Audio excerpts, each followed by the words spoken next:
Hello. I thought you were waiting for me to say hello. I No. was like, what's taking so long? Hello, all our lovely spooky friends, and welcome to another episode of Storytime with the Scariest Podcast. I'm Robin Grace, and this is Adam Diaz, and Hello. we're going to be reading you some stories today. Indeed. In fact, the stories that we're going to be reading are called homegrown horrors, and we call them that because they are your stories. So it's either something that's happened to you or a friend or a family member, or a story that you've heard that you sincerely think is true, or you think it's just good enough where you have to share it even though it might be fake. Like, we totally understand that we get some of those sometimes, and you guys in the emails are like, not sure, but this is what I heard, and that's what we're looking for. And if you have a story or an experience or anything like that to share, you can email us, which is storytime@scarish.com. The new way to send us your story, which a lot of you have been doing this past week, is to go to scarish.com and click contact us. Once you click that, it will give you a few things. It will give you our email address if you want to do it the traditional way. It will give you our P.O. box if you want to send us something. Please, no explosive devices. And if you want to submit your story right there on the website, use the contact us form where you can just put in your email address, a subject, and then your message, which seems to be working very well for the people that have been submitting them. Yeah, I think it's really cool. Because we've been getting like more of those than I think just about anything else at this point. So whatever works for you, do that. We also have some other ways. Facebook.com/ScarishPodcast is our Facebook page.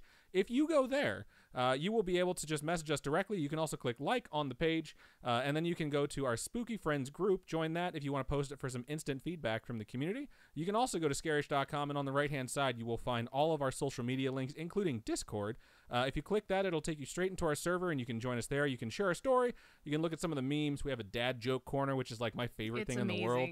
It's something, we have like 160 members, I think, at this point in the Discord. It's something where you can join in. It's like a chat room, which has a bunch of channels. You don't have to talk all the time. There's no pressure. Like, I'm awkward. I don't talk all the time, so I totally understand if you don't. But it's something that you can be a part of, which is a little nice community thing. You can also go to Twitter, which is @ScarishPod, or Instagram, which is @ScarishPodcast, if you want to send us your message that way. So there's a bunch of ways. I did want to thank everyone that's joining us live tonight, because we are recording this, as we always do, for the Storytime episode, 6:30 p.m. Pacific Standard Time on twitch.tv/ScarishPodcast and youtube.com/Scarish. So thank you to everyone who has joined us. And then we want to announce something that's kind of fun. It's kind of in the spirit of the season, because Robin and I are really, really big into Christmas. We really enjoy this season of giving. I know Robin starts shopping for Christmas gifts like months in advance. If it's August and she hasn't bought a Christmas gift, she starts to panic. That's just kind of who she is. I like shopping. She's very good at it too. But that said, if you are watching right now, you'll notice where we normally list like September donations or October donations.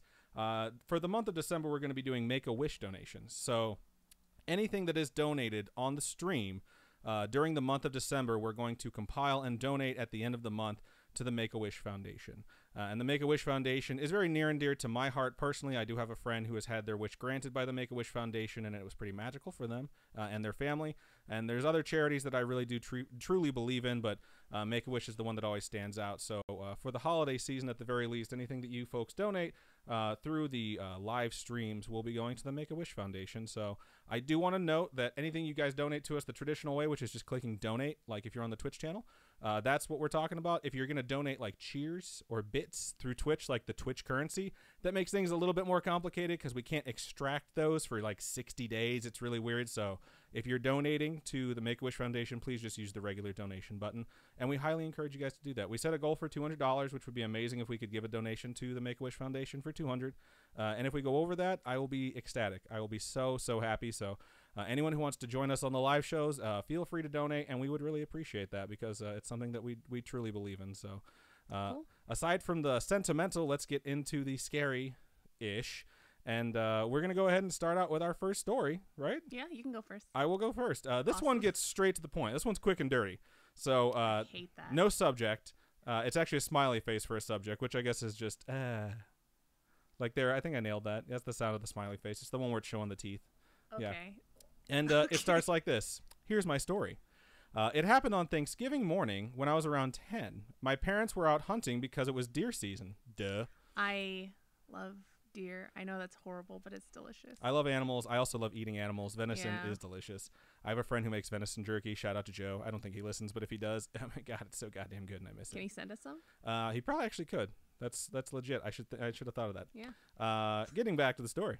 I was watching the Macy's Thanksgiving Parade on our 65-inch flat screen TV. Weird flex, but okay. When all of a sudden the TV cut itself off.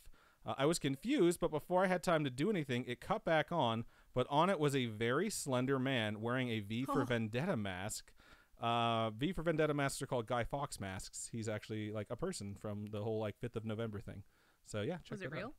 Are you asking me whether or not this person's story was real? No, I have no idea. I'm just reading this. I just don't.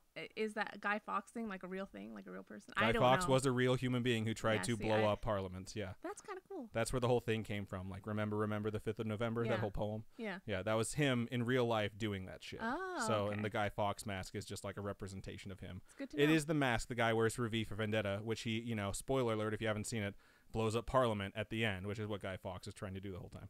So let's get back to this thing. Lots of tangents. So there's a slender man wearing a Guy Fawkes mask that has appeared on this television after it turned itself off. And he did say, I think this is supposed to be didn't. He didn't say or do anything besides that finger across the neck motion that people mean you're dead. I hadn't even seen V for Vendetta then and still haven't seen it. I avoided that TV when I was home alone for a few months after that. Yeah, I think I would avoid I think I would just take the TV off the wall and set it on fire. Yeah. Which is weird. The Guy Fawkes mask is also like the symbol of the anonymous group. So it's possible maybe, I don't know, someone hacked your shit and was trying to freak you out. But let's keep going and see what happens. Okay. Another story isn't really a paranormal experience, but it's a dream. Well, a nightmare, really. From around the same time as the one above. It started off as a normal day at elementary school, and we got our report cards, but during the day, nobody talked to me, which isn't unusual because I had no friends then. Aww. That's really sad. But when I got home, my parents' cars were home. I went inside and took off my backpack and called for my mom, except I hid the report card because bad grades and all, but okay, this one's a little bit wonky, so I'm just going to try and get through this sentence. Sorry, folks. Bad grades and all, but all confusion left my mind when out of my parents' bedroom came 2 alien-looking creatures with tentacles hanging out of their mouths and suction cup things. It sounds like Cthulhu-type style looking things. Think octopi arms on their fingers. I ran behind the couch to my right and began silently crying as I crawled. I didn't get that far into the hole when one of the creatures... What hole? I'm so confused. When one of the creatures was behind me and had one of its mouth tentacles wrapped around my leg, pulling me out, along with its hand, that's when I woke up. But I also noticed I had a few faint rings on my arm, sort of like the ones you get when you play with a suction cup. At that time, I wasn't really aware of aliens and such, but I would see UFOs a lot. Wow. And they follow me often when I make trips out of state, but maybe it's all bullshit, and then the shrugging emoticon. Thanks for listening. I have a suggestion for a topic, the missing 411 cases. I've never heard of those. Not really obvious paranormal shit, but has many conclusions that could happen. I don't mind if you read this on the show. Granted, I found you guys on Spotify. Shout out to Spotify. And have been binging for 2 weeks, mainly as we prepare for Hurricane Florence. So I guess that's when this was written, was around then. Thanks for all you doing. Keep up the good content, and I'll email you again when I catch up with new suggestions. Love you. Thank you, Alyssa. I will not say the last name. So thank you so much for sending that in, Alyssa. Yeah. I will say, when you're a kid, when you're 10 years old and you have stuff like that happen, it definitely like sticks with you a lot longer. Yeah. 'Cause I've had some weird fucked up dreams as a 30-year-old, but I don't remember them. Like, you know, you wake up and you're like, oh man, I had a nightmare. And it's like, what happened? You're like, I have no idea. Like, I have no clue. But when you're a kid, you're like, you remember every single detail of what happened in your nightmare. Yeah. So I think we can all kind of relate to that. So yeah. Yeah, I definitely want to look into that 411, missing 411. Yeah, I've never heard of it. So I think that'd be super interesting. Right on. Yeah. Cool. Someone redeemed Ask a Question. Someone did redeem Ask a Question on Twitch, and the question is, sorry we've missed out on the past couple weeks. How have y'all been? Aw, we've been good. Wait, It's okay. 1:43 a.m. That's Brandon, right? Yeah. Yeah, nice. We've been Hello. good. Glad you're back. We're appreciating that you guys are back. We missed you. But yeah, I think we've been pretty good. Yeah. Things have been pretty Busy? straightforward. I shaved to a goatee. It's stuck around for a little while. I might be getting rid of it soon. I don't know. You have a face on right now that tells me I'm probably getting rid of it soon. I don't know. I'm just looking at your face. Finals week is next week, so super excited. Yep. Not really. That's true. Lots of stuff going on behind the scenes. I hope we have a few big fun announcements coming up here soon. I really do, because we have some stuff in the works, and I think you guys will enjoy them. So, but we'll see what happens with that. Yeah. So let's take a look over into Stream Chat and see what you folks had to say about that story. Missing 411 are some crazy stories, says Glitchgrim. Good to know that someone out there has heard of it. Aaron, that weird flex was great. Thank you, R2P2. Still calling me Aaron. I see that joke never gets old. Oh, wow, we got a lot of chat. So you take Twitch. logged in late. I have nothing. You have nothing? Okay. Well, then I guess I'll do all of it. So I'm scrolling up to the top. There's a lot of highs and hellos, a lot of stuff going on in YouTube as well as Twitch. So that's cool. It looks like 2 people have recognized each other, which is awesome. Let's keep scrolling. Someone did a countdown. That's fun. Always fun. So let's go. I didn't put ice in my coffee this time. It's hot. Oh, wow. Hot coffee. What a hard world you live in. Thank you for all this vamping that you're doing over there while you drink your coffee. Pave Paradise says, hi, Robin and Adam. Hello. Thank you for joining us. Hope you guys are enjoying all this awkward silence while I scroll through here. Allbrain says, been on a 4-week hiatus because of busy times, but good to be back. We're glad to have you back. We sincerely are. So this is like holiday times are really, really busy times. So we totally understand that. And then I'm interested to see what happens to the viewership when the semester changes, because Robin's schedule will change. And the show very well, most likely, will be getting a new time. So yeah, I hope it's not too crazy of a difference. Like it'll, I don't know, maybe be earlier or something. Maybe, I don't know. Taylor over on YouTube says, watching y'all while finishing final projects for the end of my quarter next week. Yeah, I've done that. I've done that a lot, in fact. Like completely distracted myself while I was supposed to be finishing projects. Really? You've never done that? I'm just a big procrastinator, period. Yeah, I know. When we write scripts, you usually have on Netflix and some Christmas movies or something bizarre. Well, we're supposed to be writing out all what the we're Christmas movies. I feel like I watched 50 this week. Glitch Grim says, Robin, did you go to the PO? I thought it said, Robin, did you go poo? And I was like, that's a pretty intimate question. No, I haven't. I didn't get a chance. I went to work late this morning, and then when I got off of work to head home, the post office was already closed, so I'll try to go before school tomorrow, maybe. I'll try and make it around there, too. I don't have a ton on my plate tomorrow except for editing the episode and getting it posted for you guys. Yeah. Sorry. Mothboy Real Estate says, I was so busy listening to the newest podcast episode with this in the background waiting for it to start, I didn't realize it had actually started. That happens sometimes. It's totally true. My mom just came up and was going to give us some like news on like current events. And I was like listening to her talk, and then I looked over at the timer. I'm like, 1 minute warning, like we're live in 1 minute. And she was like, oh, I'll tell you guys later. So right on. Zwazzles just subscribed. Thank you so much for subscribing. Subscribing. Zwazzles. Listening/watching has been a bit of a break from some IOWs, from some lows. I'm dumb. I read that as an I. Wow. From some lows. Y'all make me smile. I'm very happy we make you smile, Zwazzles. And sorry that you're having some lows right now. It's really good when I see those where it's like, you guys are helping me through some tough times. Or that's why we always want to make sure we go on the air. Yeah. Even if we're sick or whatever. Molly. Is that Molly? Which one? Molly says, notice me, senpai. Well, you've been noticed, Molly. She has bad eyes, too. She doesn't have her glasses on. Like, every show, she doesn't have her glasses on. But she was still able to point that out. So, all right. There's not a whole lot in here because that was a fairly short and, let's be honest, really weird opening email. I'm not gonna lie. That one was, like, a little bit odd. So, let's hope this next one we get into has a bit more to it. So, Molly says, Senpai noticed me. Congratulations. We're very, very happy for you.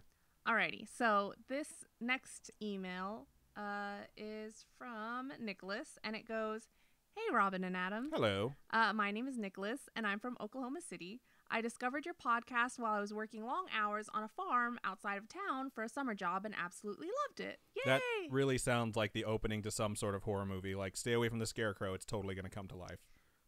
Maybe. Have you ever been on a farm? Like yes, I've been on many farms. I grew up literally across. As soon as my driveway ended, there was a road, then a fence, and then sheep grazing everywhere. That's how close I was to a farm. Like, and then of course I've told this before, but like my elementary and middle school, it was like did you do 4-H? Playground. I did do 4-H also, but like my elementary and middle school was playground, like 3-foot tall fence, and more sheep, and then corn everywhere. And yes, I also did 4-H for like 3 years. So it's fun. Kind of. It's weird. 4-H is kind of odd because you go into it and you're not knowing what to expect, and it's like Boys and Girls Club or like Boy Scouts, but more like farmy. You do like shows and stuff like that of like livestock. People who do 4-H are going to message me and be like, that's not what it is at all. Fuck you. Do you just raise giant animals? Like you? There's a lot of stuff. Like the meetings we used to go to are actually really fun, and like you just learn a bunch of different things. There's a bunch of different things you can do with 4-H. Google 4-H, people. Yeah. Okay. Don't take my word for it. Check it out yourself. Jang Mi has redeemed a question. Okay, so I guess we'll break into the story with that. I'm sorry. It just happened just now. I wish you got the notifications too, so you wouldn't just look over at me like, what are you doing? Like, come on, get to it. So Jang Mi has redeemed a question on Twitch. It says, would you rather save a kid's life that you will... What? I think it got cut off. It must have got cut off. Jamie, ask the question in the chat, and we'll get to it as soon as this is done. I just see. Wait, no, don't read it. That's so funny. Sorry, Jamie. I will totally edit that out. You're only embarrassed in front of everyone watching live, and luckily for you, that's really only like 31 people right now, so no big deal. Yeah. All right, so I'll continue here. As soon as I started listening, I remembered a few connected stories from my childhood, so buckle up. When I was around 3, I'm 21 now, we had recently moved into a new house that had been built 2 years prior. One day, my parents were in our living room hanging out while I was playing in my room. From the living room, my dad heard me talking casually and assumed it was an imaginary friend. He got up to check on me and walked into my room asking, "Hey, Nico." Nico? I'm going to say Nico because how's it spelled? Nico. I just know someone spelt with their name spelt like that, and we called him Nico. So when I'm pretty sure it's Nico. Yeah? Like, I'm fairly certain Okay. it's Nico. Who are you talking to? I replied ever so calmly, Grandma Hazel. My dad froze. What? He asked. And again I But said... I killed her. I'm sorry. Like, my head's, like, all over the place right now. I've been reading a lot of stuff, so I'm like, there's all these plot twists I'm waiting for to come up. Keep going. Again I said, Grandma Hazel. She helps me sometimes. My dad said that the hair on his arm stood up from being so freaked out, and he walked out of the room, leaving me confused. Apparently, I did, in fact, have a Grandma Hazel. A great Grandma Hazel. She had died at least a year before this, and I believe we never met. My parents didn't tell me this until I was older, old enough to understand that, but not too old to be freaked the hell out. Old enough to understand that it took a lot for them to not throw you away when you said that, like, ooh, got to get a new kid. This one's pretty creepy. I was telling this story to a few of my friends when I was probably around the age of 10 in my room, the room that it happened in 7 years before. And an old Transformer toy I had suddenly turned on in the middle of the floor. I hit it with a baseball bat immediately. Why do you have a baseball bat in your hands? I think it's funny. It's like, kill it with fire. And my friends and I bolted out of the room. You might think this is an overreaction, except for the fact that I had owned the toy for years and it never worked. I didn't even know it took batteries or made noise. That's creepy. That is creepy. My room always freaked me out, but it was rare that anything like this happened. I often got weird vibes from the hallway and my room, but I never saw any ghosts or anything. The last thing that happened to me when I was 18. I was walking down the hall towards my room, home alone. Of course, you have to add that you're I home love alone. that movie. Oh, I love that movie too. I really don't love that movie. I'm just kidding. The movie's okay. I like the one where he goes to New York. Is Home that Alone 2? 2? Yeah. Yeah. I like the one Lost where he goes in to New York. Yeah. And I felt something graze past my shoulder, and I heard whatever it was hit the ground lightly behind me. I just froze and closed my eyes and thought, fuck. That's hilarious. I slowly turned around and looked down to see a single penny. I still have no idea what that was about. I looked all around the ceiling of the hall and found nothing it could have come out of. And I know it didn't fall out of my pocket because I remembered it tapping my shoulder on the way down. I know everyone says this, but I'm sorry about the length. It was not that long. No, fine. it's really okay. I hope it was worth a read. Feel free to use this on your podcast whenever it's convenient. If you would email me when you're about to do it so I can tell my friends or parents/sister to keep a lookout for it. Well, Nicholas, it is here. We will email because this doesn't go out in like the podcast waves until Friday. Yeah. So we can email back and be like, yo, dog. It's going to be Friday. It'll be out on Friday. Yeah. Cool. But yeah, thank you so much. Right on. Yeah. Good story. Some good stuff. Boop, boop, boop. You're not one for vamping today. You're just like, let's just get through this shit. So at work today, I literally, I haven't been as productive as I should at work lately. And so today I was just like, I'm just going to put on like an audio medium and just blast through all my work. And so I'm in the mindset where I'm just like doing plans, crushing it, just working, work. Let's get it done. Talk, have fun, interact, join us, one of us. So you handle the Twitch chat, and I'm going to go ahead and handle the YouTube chat over here because I can see it. I do see that our Twitch viewers just dropped down by 10, so I don't know if we said something that offended everyone. That story was super boring, or we're having Twitch difficulties again. But I'm sure we will find out sometime soon. So you handle that Twitch chat while I get the YouTube chat up over here. All right. Let's see. Or it's being punished by the doctor. I don't understand. Zwazzles. I don't know what that came from. getting punished by the doctor was a part of your story? I don't know. Or was it? I don't know. Is that the top of the Twitch chat, or is there any context clues above it? That's just, it just says, or being punished by the doctor. I don't know. Okay. I'm sure we'll find out. Okay, so Jangmi redeemed a question, and this was what the question was supposed to be. I think this is the full thing. Because the first one, I was like, I think I would rather save a kid's life, because there was no other option. Would you rather save a kid's life that you don't know and will never meet, or become a witch/wizard, but have to tell the kid you won't save their life? I would rather save the kid. Like, it would be really cool to have magical powers, but I'm not going to be like, I got my magical powers by letting a child die. Yeah, I think I'd rather save the kid. I'm not Slytherin, for Christ's sake. Just saying. They would be like, that kid's taking one for the team. Some shade. Well, I'm just saying, like, that's the only house I could see, like, actually going through with that's some stinky shit. You never know. Yeah, it could happen. Taylor over on YouTube says, I'm making a cartoon strip that reflects the increase in sea lion population due to human encroachment on beaches. That sounds interesting. Wait, it reflects the increase in sea lion population? It says increase in sea lion population. Yes, it does. Are we helping them make babies? I don't know. Maybe we go out there and we play some sweet jazz music or some smooth Barry White, and sea lions are like, oh, yeah. Okay, maybe.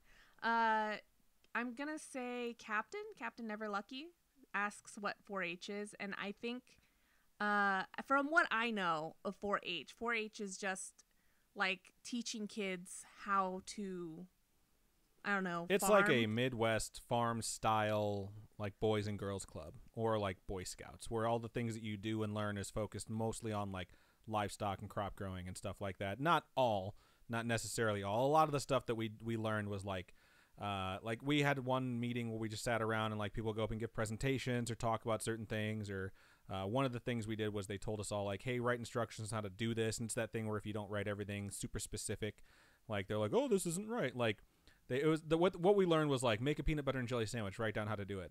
So everyone wrote down instructions. There's like 100 kids. It's like take the bread out of the bag. And if you don't say everything, like take a piece of bread. So they take like the whole thing of bread and sit it down. It's like, then put the jelly on it. And then they put the jelly that's still in the jar on top of it. And they're like, well, this is wrong, idiots. And everyone's like, I hate 4-H. But mine was super detailed, but they made me stop writing it before I was finished.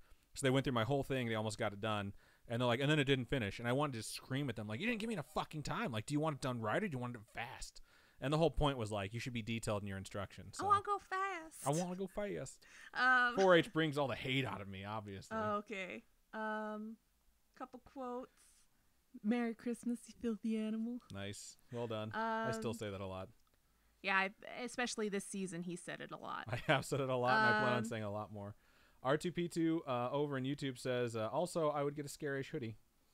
Oh, if you go to the Teespring store that we have, I think I've posted the link on the Facebook page. We have hoodies on there, I'm pretty sure. Right on. So I didn't even know that. So. Yeah. And Glitch asks if it's like Future Farmers of America. Pretty much, yeah. Yeah?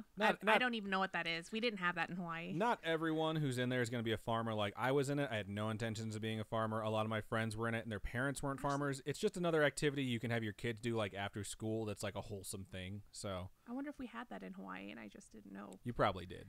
Most places have it, but who the hell knows? So I see everyone talking about the kind of hoodies that they want. Make the hoodie white with the ghost on the front and Scarish on the back. I would really, really like to have a website where you guys can pick based off of what logos we have and then just make your own hoodie. So every time you toss like a new logo on there, maybe the price goes up a little bit, but you can pick what you want it to look like. Yeah. And then, I mean, there's websites out there like that. It's just we're having difficulty with our store. Yeah. One store we thought we were like dead set on getting just charged our international listeners so much money, like 2 to 3 times as much as the product costs to ship it. Yeah, and it just we can't sign on with that. That's just so much money. Yeah. So we're still looking for something that's reasonable, and on top of that doesn't break our bank, because some of them do cost us money. Yeah. So we're gonna have stuff for you. But Teespring, check it out. But we have Teespring and we have Redbubble, so you could go to either or and order stuff on there. But yeah, and R2P2 says proud Ravenclaw. I am a not proud Ravenclaw. Why are you not proud? You should be proud. I'm just not. I don't know. Just like, I don't know anyone who is a Ravenclaw but Gilderoy Lockhart, and he was a fucking douchebag. So I'm sure there are others. Like that said, Gilderoy Lockhart, the character, douchebag. Guy who played him, Kenneth Branagh, fucking awesome. I love him. He also directed the movie. You're going to ask him to hit you up? Hit me up, Kenneth Branagh. I would talk to that guy for fucking days. If you don't know who Kenneth Branagh is, he's Gilderoy Lockhart. He's been in a ton of shit. He directed Thor. He directed Harry Potter and the Chamber of Secrets. He directed and starred in Murder on the Orient Express. He's the main character with the big mustache, the detective. He's been in a lot of shit. He's played Hamlet, I think, 1,000,000 times. He's brilliant. Check him out. Find stuff on his IMDb page and go watch it. You'll thank me. So Carly said her cousin was in 4-H and ended up raising a calf. yeah, a lot of times Do you sell it afterwards? Sometimes you do. A lot of times 4-H for adults is where you can do like livestock exchange. And then for kids, it's like livestock exchange? Yeah, it's like you have something that someone else wants for their farm. Like someone else might need chickens for their farm, and you have chickens that you've raised, you take there, and like they're sometimes for sale.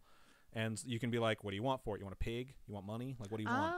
And I have friends that grew up on farms that were like raising piglets to be pigs. And then, of course, you have to deal with the eventuality that what you're raising is like a source of food and will be sold or like eventually eaten by you. That's why I'm like, when you were saying like you could never eat something you named, I'm like, I would eat anything I named. I would fucking eat Bessie burgers like in a minute. Thank you so much, Nate and C, for subscribing. Quick reminder, anyone who's watching right now that has Amazon Prime, it is a new month, so subscribe again. You can subscribe for free. Amazon Prime gives you 1 free subscription per month, which is pretty sweet. So if you've linked your accounts, you can do that. Otherwise, it's $5 to subscribe for the month, and we would really appreciate that because it does help us out. So I'm at the bottom of my YouTube chat. Okay. Hermione was almost a Ravenclaw. I can totally fucking see that.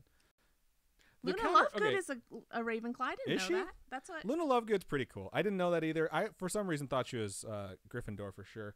And that Twitch viewer counter is jumping from 14 to 17 to 24 and nothing in between. So I have no idea how many of you are out there. Stop looking at it. Thank you. I can't. I always see it out of the corner of my eye. There's nothing I can do.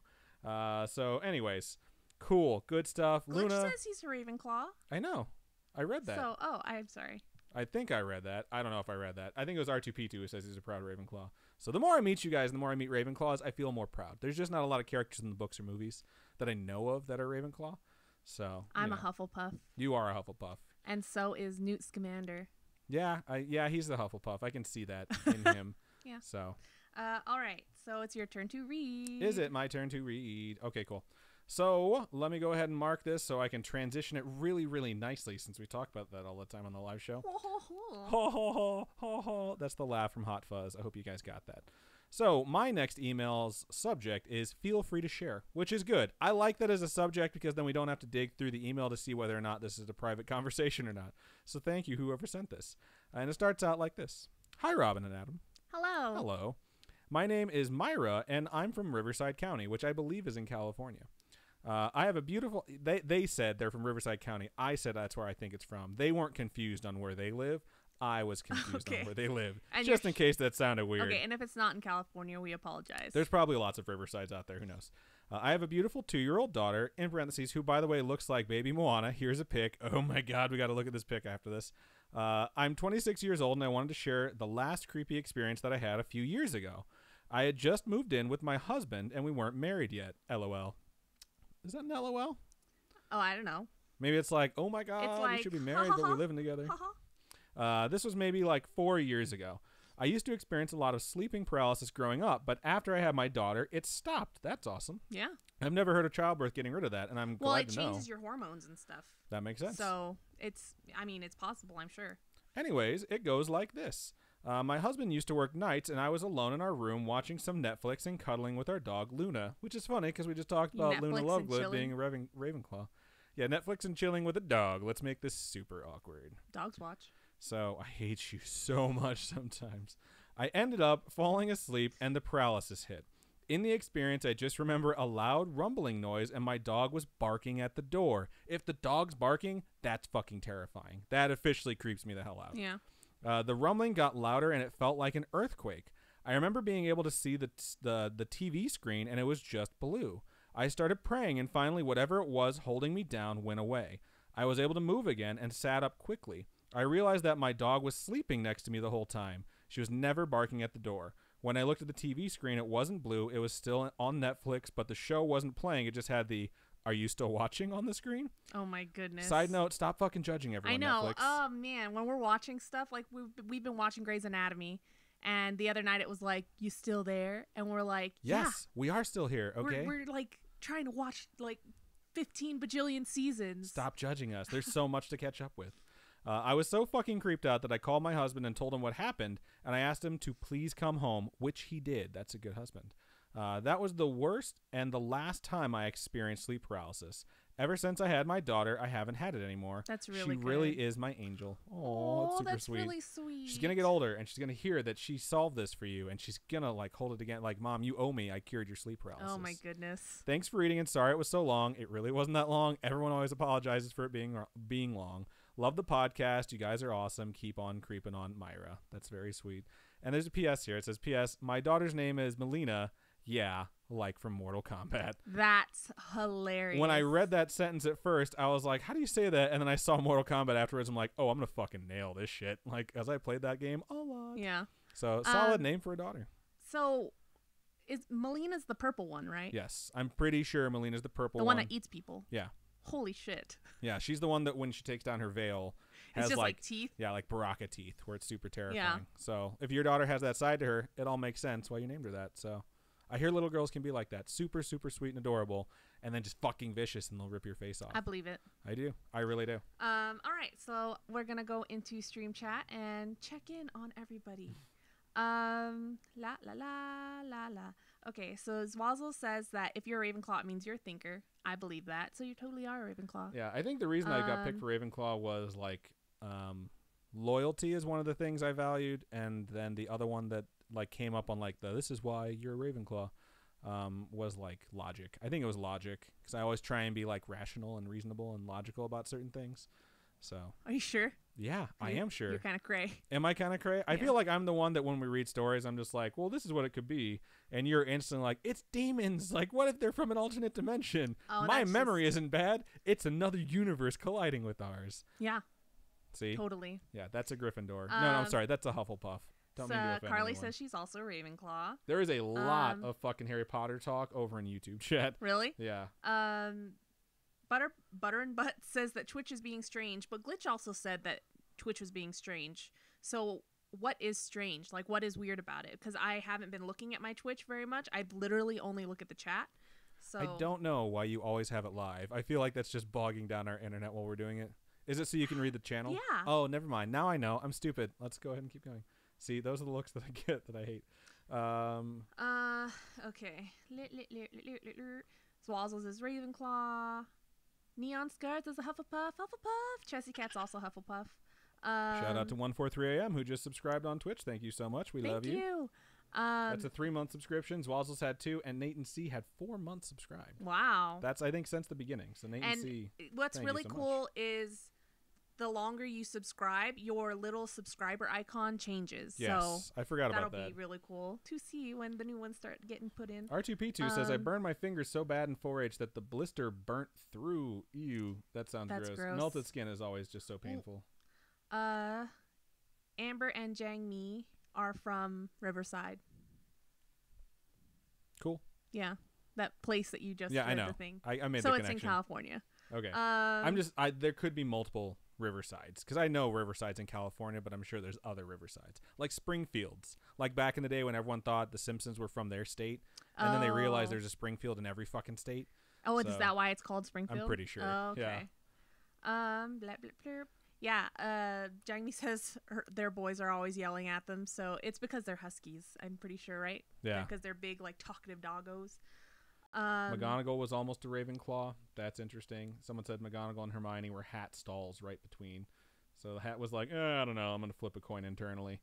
So I had to explain to Adam this week about someone posted a meme in the Discord that it was like a comic strip that had Snape, and then out of the sandbox jumped Dumbledore, and he was just like, Dumbledore! And Adam was like, I don't understand this. Why is this funny? And so I had to explain the whole Puppet Pals thing to him, and the whole, like, yeah. And I was like, cool, I still don't get it. Like, I don't. You have to watch it to I get clearly do. I don't understand the reference. It looks like, so Molly over in YouTube said, Hufflepuffs unite. R2P2 responded with, die. And Karen responded with, rude. Yeah, that is kind of rude. So, still better than Gryffindor is what R2P2 says. I don't know why everyone hates on Gryffindor that way. It's because Gryffindor thinks they're, like, the best. I feel like and they want Slytherin all feels the that way attention. too. I don't know. There's who was it? The Try Guys, I think, did a video on what it means to be the 4 different houses in Harry Potter or at Hogwarts. And it's just so funny because someone, like one of them plays Gryffindor and then each other one plays a different house. And Gryffindor is always going into everyone else's like trying description, like, and this is Gryffindor and this is Gryffindor and da da da da. And it's just so funny because I feel like that's. Because Gryffindors are assholes. Yeah. Gryffindor sounds like the USA of the Hogwarts world, where they're all just popping up like, we're the best. And you're like, get the fuck out of here, Gryffindor / USA. Wow. It's like it's like Team America World Police. That's who Gryffindor is to me. So looking over, Molly over on YouTube says, I love you guys, and I sent an email a while back, and I made art, and I am making a Scarish box for you dudes. Yay! That sounds amazing. I'm so excited. I can't wait to get to your story, unless we already read it, in which case I hope I just tell us which one it was. Okay. So we can see if we remember it. I was like, I don't know what to say to end that sentence. Zwazzle said it's supposed to be Springfield, Oregon in The Simpsons. Cool. So I know they it's kind of eventually interesting. officially said where it was. By then I wasn't watching anymore. I had always assumed it was Springfield, Illinois, even though I grew up in Indiana, because Illinois' capital is Springfield. So like that was a very like prominent thing in my brain after like 3rd grade or 5th grade or whenever you learned the state capitals the first time. I never did. You never did? I remember a lot of them still, but not all of I them. remember having to take like a geography test. I was like, study of rocks, cool. No, I did have geology class recently, but no, I remember I took that test and our teacher was very specific about how we wrote it. So if we wrote Washington, D.C. and didn't put the comma between Washington and D.C., you'd get it wrong. Good. It was like so crazy. I like details. I'm a very detail-oriented person. But yeah, after that, don't know. It's gone. Carly's over on YouTube says, Twitch keeps force closing, so I'm here now. Well, we're glad you're still watching. Yeah. So thank you so much for joining us, Carly. Now everyone in Twitch is saying lines from the Potter puppets. So I have no idea what Potter puppets Puppet are. I'm Pals, sorry. Whatever. All right, so I'm going to go into reading mine now. Molly says, everybody is so nice over on YouTube. So, yeah, I wasn't done with my... Oh. Wow, there's a lot more shit in YouTube. Holy crap. Loyalty is Hufflepuff. That's good to know. Watch Puppet Pals at the end live so we can see Adam's reaction. That would actually be funny to do. Start doing, like, reaction videos of stuff. Most of the Gryffindors think they're the star of the story. Most are jerks. Yeah, I can see that. So, I think I'm at the bottom now. Yes, I am at the bottom, so, okay. Give us a nice, fat, juicy transition, and then start up your story. This is a nice, fat, juicy transition. Is that good? No, it's like the worst thing that you can do. Well, that's what you said. Just be like, okay, now here's my next one. Yeah, I know what I'm doing. I'm making a joke. God, get your shit together. Get your shit together. Fuck you. God. Okay, so this email is from Cheyenne. It goes... Oh, you're moving on to a new email. Yeah. Get your shit together and say that. You just go, this one is from... I am starting a new email. I'm getting really fucking irritated. I'm so excited. Okay, so this email goes, Hi, Adam and Robin. Hello. My name is Cheyenne, and I sent a story to you before over Facebook, the one when my grandpa talked to me when I was a toddler and it freaked my mom out. I do remember that. I do too. I have a few more stories if you want them. By the way, I forgot to mention that you can put all of them on the podcast. The first one is titled Justice House, and there are the most recent experiences I've had. When my mom found her current husband, she decided to move us into his house at the time. It was one of those houses that seemed really big on the outside, but the layout made the house seem very small. It was a 3-story house with one of the levels being a giant attic. I'm good. That's funny. Have you ever seen a 3-story house, like walked through it? That was my foot. Okay. I thought it was the dog. I was like, did we leave the fucking dog in this studio? My foot slipped on the chair and I just heard like, at me. I was like, what the fuck was that? Yes, I've seen 3-story houses with attics. There was one model home that I went to where one floor, all they had on that floor was a drum set. That's funny. I was like... Sounds like a really shitty model home. Like, if that's horrible. how they staged it, they did a really bad job. And this is the drum level. 3-story homes are so strange. So I sometimes I'm just like, how do you even? You'd have to. Every floor is like a different room, right. So it's really weird. I had a friend who grew up in a 3-story house with a full attic, and it was really old house too. He was really cool, and his parents were really cool. And his dad was like, "This actually used to be a funeral home, And then there was like this really weird closet that they had turned into an office. They're like, the room is always cold. It's where they used to prep the bodies. And it was always fucking cold. But they said nothing creepy really ever happened in there. So I don't know. I need to talk to him as an adult now. It was the ghosts. It was the ghosts. It was all the spirits that had been in there that brought the temperature down. Okay, so this 3-story house, one of the levels was a giant attic. Luckily, nothing happened in the attic that I remember. Well, that's good. However, here goes. However, the basement was a different story. I'm so glad I sent this one to you. His son told me that when he and his dad used to play with their train set in the basement, they would hear heavy footsteps stomping around on the floor above them. That's fucking creepy. Imagine if you're in your home by yourself, you're downstairs playing with your cute little train set, and then you hear stomping. I would instantly think intruder. Like, that's just where my head goes. There's someone in my house. Also, I need to give another quick shout out to 143am who resubscribed on Twitch because they had a message on their resubscription and it just says swag. Oh, thanks. So shout out to you. I've lost my place. I'm all sorry. I'm thinking of is swag. Too much swag. She's lost her place now. Okay. Okay. So I always imagined a large older man wearing heavy boots whenever he told the story. Not to mention, this guy was a total asshole. That's fucking funny. When I lived there, I was homeschooled. Our parents would be at work, and my stepbrother would be at real school. So why is one getting to go to real school and the other one's homeschooled? On behalf of homeschool people, which I am not, but I have a lot of friends who are homeschool people, real school has a real negative connotation to that. That just sounds like homeschool is fake school. So, I mean, some of the smartest people I know are homeschooled. Yeah. I mean, some of the fucking weirdest, freakiest people I know are homeschooled. There was a point in time, I think, that I wanted to be homeschooled, like my last year of school or something, or one of my years of school. Is it because you didn't like the interaction, or you thought your education was generally shit? I think I took the SATs at school once, and there was a kid in the SATs that was homeschooled, and he was just as smart as anyone else. Yeah, right. Yeah, it's stupid. For me, like my experience in high school and like the later years of middle school was always I had two types of teachers that cared and were amazing and formative, and I became like a different person, a better person because of them, and pieces of garbage that never should have been teaching like young adults that should not have been near anyone, that held grudges like fucking children, that acted like they were still in high school, and I couldn't stand those fucking teachers. And because I was young, and like obviously I'm still kind of an asshole, and I was so much worse back then, I would give them fucking shit constantly and just make them hate my guts. So, like, high school was really weird for me. Like, if I liked you as a teacher, I would get an A in your class. Like, easy. And if I didn't like you, I would do just the fucking bare minimum to get a B- and just make them hate me the whole fucking time. So, yeah. That's how my high school experience was. I was very non-confrontational. Non-confrontational? I don't know. Non-confrontational, yeah. So, there was a choir class that I was in, and our teacher was very intense. And he was a great teacher. He's an amazing person. He's super, super nice. Like, I'm friends with him on Facebook still.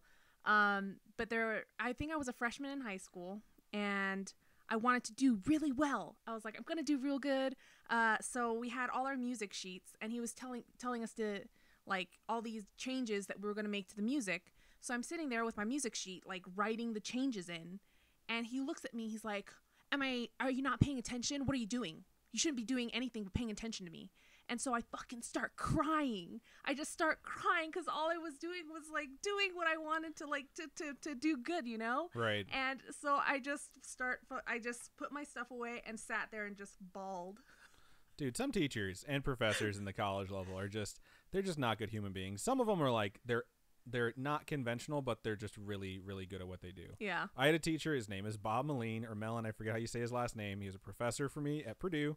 And I showed up to his class one day, and I had fucking failed a different class of his. And then I came in. He liked me, but I knew somewhere in his heart he was rolling his eyes like, this fucking guy again. And I came in, and he's like, what's up? And I talked to him a little bit. And the class started, and he asked, like, does anyone here not have the book? And I raised my hand, and he's like, will you have it next week? And I was like, nope. And he's like, why? I was like, I only buy the books I absolutely need. So if I start feeling like I'm behind, then I will definitely buy the book. And he gave me his. Oh, he gave did me you ever give like it back? he told me to keep it. He told me to keep it. It was like the teacher's edition. It was English, you know, it was a writing class. So it just had like some information on like how to talk about the prompts. And he's like, keep it. Like, I understand. And he really did understand too, because he knew I had talked to him before. Like, I get up at 7 a.m., work a full-time job, go to class in one city, drive an hour to another city to catch my other class, and then at 11 o'clock I'd go home. So I had long days. So he gave that to me, and because of that, I went to every single class. I didn't miss a single session. Aw. I got an A in the class because I was like, I owe him. Like, he helped me, and he didn't need to fucking do that. And one of the things that I wrote in his class is something that I still take out and work on, and I hope to eventually turn into something I can publish. So, You're so cute. just saying, teachers and professors are very formative. I don't know how we got on the super fucking long tangent, but Yeah. let's go ahead and get back. All right.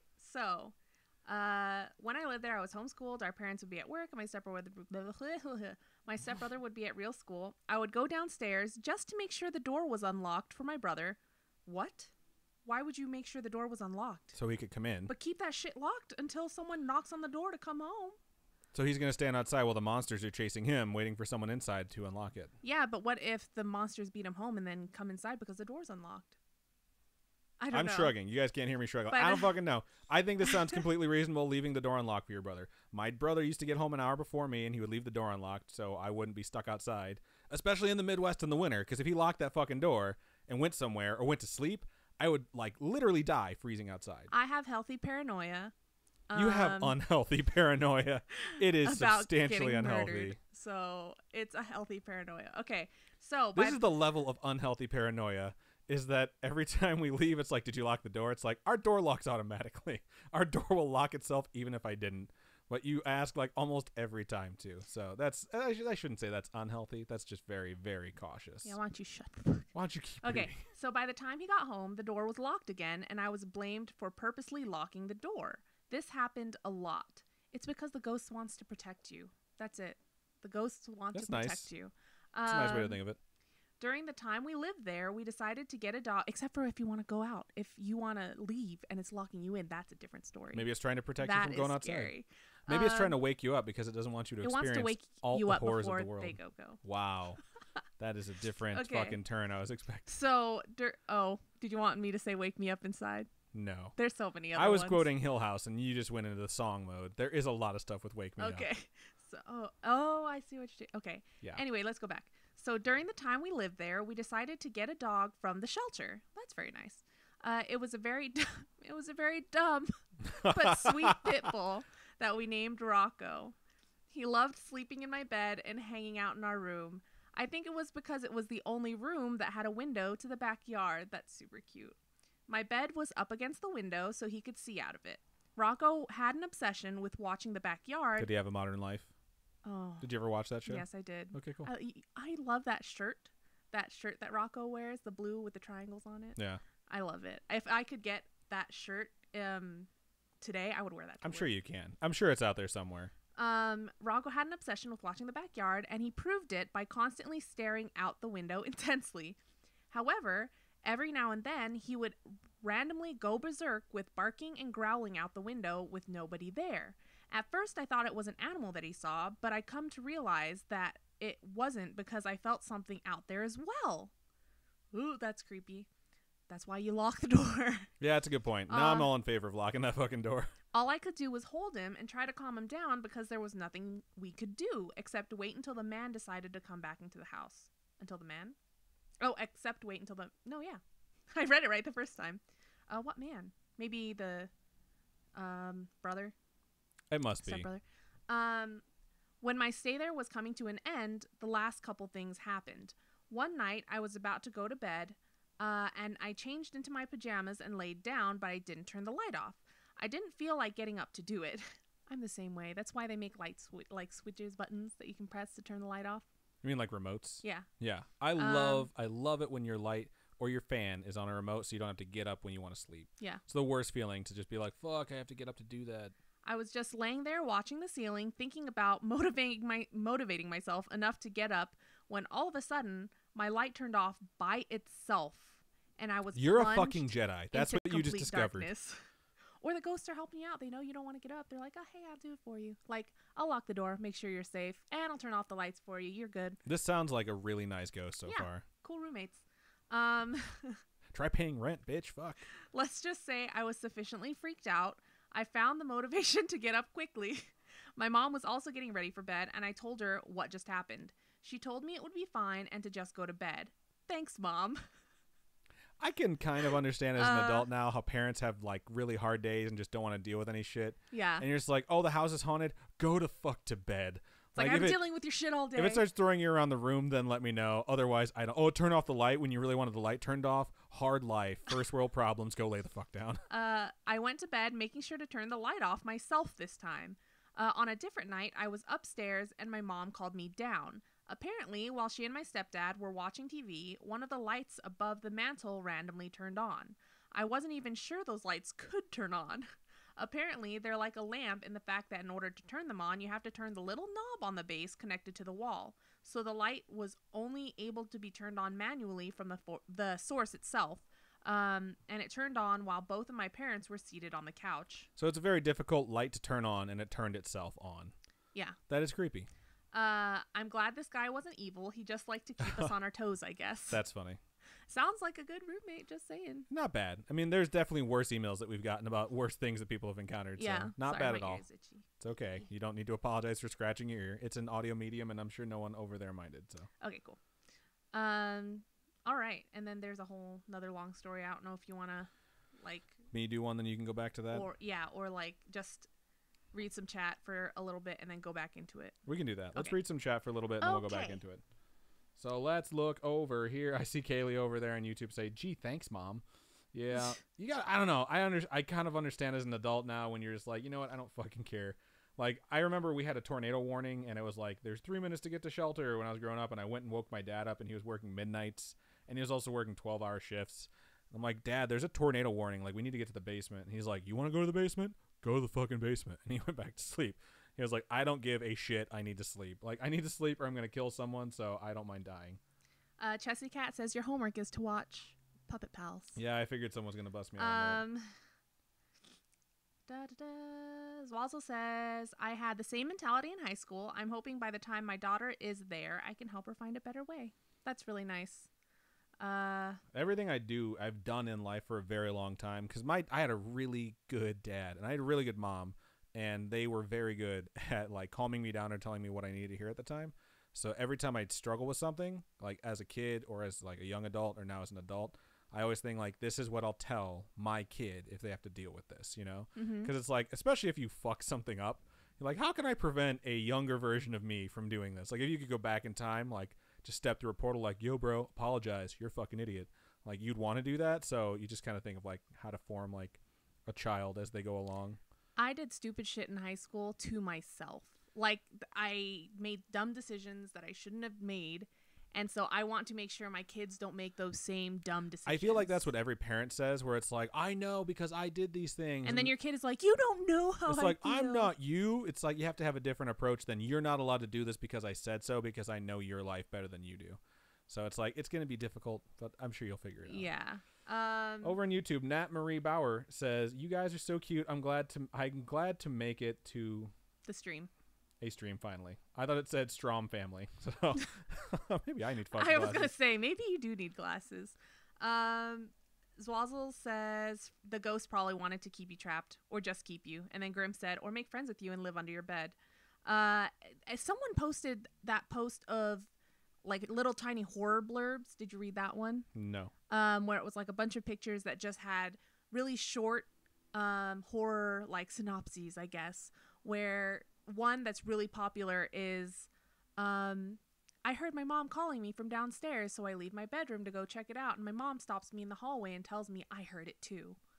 That's fucking creepy. Like super short blurbs. Yeah, it's super short blurbs that are really good and super creepy, and someone posted a whole bunch in the Scariest Facebook group, and I love them all. They're if you so good. do it right, like there was a contest for like the scariest movie that you can make in 60 seconds, and I remember watching all of those, and those were really good.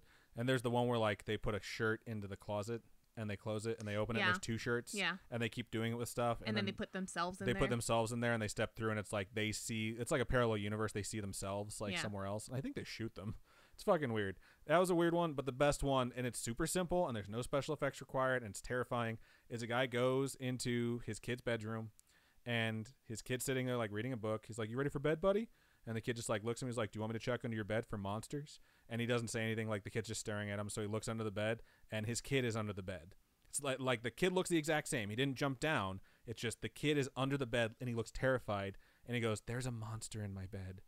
and then the dad like looks up and the kid's sitting there still staring at him. I got fucking cold chills just describing that story. Yeah, that's a creepy I fucking thing, and it's just a really simple, really good idea. One of my favorite like horror shorts is the Lights Out one, the one that they based that movie on, and it's just the light switches like turning them off, and you see a shadow. Oh yeah, Lights Out. That one, yeah, that one really is so good, and I like the short because the monster in the short is just super creepy looking, and you don't have to go through like the length of the movie. And I did not like the movie at all. It was the scariest horror shorts that I've ever had were the shorts I had on when I shit my pants as an adult. That was horrible. And I'm only going to tell that to the people that are watching this stream. It's happened to me as an adult. Thought it was a fart. Totally wasn't a fart. Had to grab my shorts and like pinch them as tight as I fucking could and like run to the bathroom in the weirdest way. I can't believe those were some fucking horror shorts. Let me tell you. I had to throw them straight in the fucking dumpster. It's horrible. Don't ever do that as an adult. Always check your farts, people. Oh my god. So, I don't care. I am an open fucking book. It doesn't matter to me. Over in YouTube, Molly says, I'm a baby and I cannot send money, but no, I have you guys in my heart. Oh, thank you, Molly. Thank you. If you haven't already, you can go over to iTunes and just drop a review or a rating or both possibly. Give us 5 stars. That really does help. And please 5 stars. 5 stars really does help. We're up to 108 right now. And 105 are 5 stars. So, I like the people reciting lines from yes, there's a lot of people singing this song. So that's good to see. And R2P2 questions whether or not Molly is an actual baby who responds, yes, I am a newborn. So that knows how to type on the... You got to play StarCraft if you're a newborn and you know how to type on a computer. Imagine how good you'll be. Yeah, you'll be really good years. at that game. Nat Marie says, I'm from the Midwest. He's not lying. Yeah, if you get locked outside in the winter, you're going to die. Didn't you fall asleep in the snow one day? And I almost died. I was really drunk and I passed out outside in the snow. Because you're drunk and you feel warm. And the snow can be formed to like a pillow shape. And someone showed up at the party and woke me up. And I was so fucking cold. I literally couldn't get cold for hours. You mean warm? You couldn't get warm I couldn't get warm for hours. Yes, Jesus. R2P2 says, I'm from Kentucky, and it has literally snowed on Halloween before. Same. I remember carving, like, pentagrams in people's yards on Halloween because I was a little bastard growing up. Karen says, I'm from Ohio. What are you peoples talking about? Apparently Ohio doesn't get snow and is never cold in the winter. No, Ohio gets snow. I know. I think they're just being facetious. All right, Molly says, okay, I am tired. I am zoning out. Peace. Thank you for joining us, Molly. We appreciate you joining us for a little while. I'm done with you're completely done already? Yes. Oh, well, cool. So, that's why I'm looking at your side like, keep reading. There's a lot, so. I regularly talk and thank the ghosts in my bedroom to keep on good terms just in case, is what Karen over on YouTube says. That's a good idea. I mean, if you're stuck, you should at least try and have, like, a good relationship. Everything doesn't have to be fucking paranormal activity. Maybe it can be more like Casper. You know what? He's a friendly ghost. But He's the friendliest wants ghost to keep you. That is super creepy. You didn't have to say it that way. Okay, moving on. Twitch is acting up. Had to switch to YouTube, says Francisco. Wow, so there is quite a bit going on YouTube. with Twitch. That's really annoying because, like, YouTube seems to be working just fine, and Twitch just seems to be a giant pain in the ass. So. Well, I hope everybody will jump over back to Twitch for marbles. later. I'm sure they will. Okay, I'm gonna go back into. Okay, so dive back into the second part of that email, and we'll keep going. Okay, so the next one is titled Malabar Farm. This is a really cool farm near Mansfield, Ohio called Malabar Farm, and I used to live near there and would go to the various events that they hold there. One of the events is a Halloween tour of the farm. They hold a play of a true murder story and talk about all the ghosts still there. It's really cool to hear the story of the place. After the play, they do other things related to the story. Then they let people night tour the old mansion. I feel like I read this one. Boop, boop, boop. It sounds new to me, but I'm sure someone will let us know if it's been read before. Okay. At the beginning of the last story, I thought this sounds really familiar, but at the same time, the rest of what was said, I didn't recognize. So okay. We'll see. So, tour of the old mansion on the property buyers themselves. These stories aren't related, but because this farm used to be a small village of people, the mansion is part of the farm now. The mansion is also haunted. Creepy. After I saw my grandpa, I still had a sense for people on the other side years later. Oh, I have totally read this before. I couldn't see them, but I could feel them. Well, my family has been to this farm for the Halloween event a few times before, but because it never gets really old. One of the times we were about to leave and my uncle was taking pictures. We have read this story before. Then we don't have to keep reading. Okay. Yeah, we can just clip this one out. Because I know the first one sounded familiar too. So Yeah, it's like they look at the picture and zooming into the picture, there's a face. Right. But yeah, What happens is people will email us, and people will also post on Facebook, and people will also message us to try and get to us, and then they wind up overlapping. Yeah, the rest of this we've read before, I think. Okay, so I'm going to go ahead and clip that out, and then I guess I'm going to move on to my third one. So show might be a little bit... You know what? I could just dive into the emails right now and yank one out raw. Okay. And we can do it that way. Yeah. But you're going to have to vamp for a little bit. So. Okay. Sounds good. Yeah, sorry about that. And I'm sure you guys will tell us if it was read before, because I'm pretty sure because they went through the whole tour thing. They went to the mansion, they took a picture, and they zoomed into the picture, and there was a face. And then the other story in that same email was they went to the Stanley Hotel, and the same thing happened. So I'm pretty sure we read that one before. I think I made a joke about haunted cameras. So this one... We learned to make costumes around our coats on Halloween. That is really cute. I'm sure there were a lot of people that dressed up as the Stay Puft Marshmallow Man when it snows on Halloween. I would. That'd be a really cute costume. I would totally dress up our baby as that. So many of these are so long. We must have done something that really inspired people back in the middle of middle of September, because we got a ton of emails in this time, and they're very, very, very long. We haven't watched the Ruby haunted live stream yet. Honestly, we don't watch too much YouTube stuff. I do. I mean, I watch like Simon and Martina and Try Guys and stuff like that. Or I have like my favorite true crime / horror narrator that I listen to. Carly Elise, I think her name is, and I listen to her on YouTube. But we, as people, don't generally watch YouTube too much. I don't have a lot of YouTube series I watch. I used to watch some Twitch live streams and some YouTube live streams. I haven't watched them as much since I've been unemployed, because a lot of times I'm trying to stay in the office and like be productive. But there's not a lot of time that I spend where I'm like, okay, I'm going to watch a TV show while I'm trying to do something else. Yeah. I don't multitask that way. I do still listen to a lot of podcasts. All right, I found one. It's longer, but that's okay. I'm going to send it to you. Okay, cool. And then we'll go from there. Do you have another one after this, or was that your last one? Yeah, I have another one. Okay, so I'm going to send this one to you, and then we'll see what happens. Hopefully there's nothing super horrible in here, and hopefully it's not written too badly. So this one is from Alexis on September 19th, 2018, and we have a ton of them all crammed together, and we're going to get through these guys. So if you sent one right around there, just because you sent it before September 19th doesn't mean that we skipped you. It just means that they're a little bit out of order right now because we want to get this one in. So, and on top of that, if you're watching live, you know what's going on, but no one's going to know this when they listen to it on the podcast, because I'm just going to edit all this shit out. Oh, cool.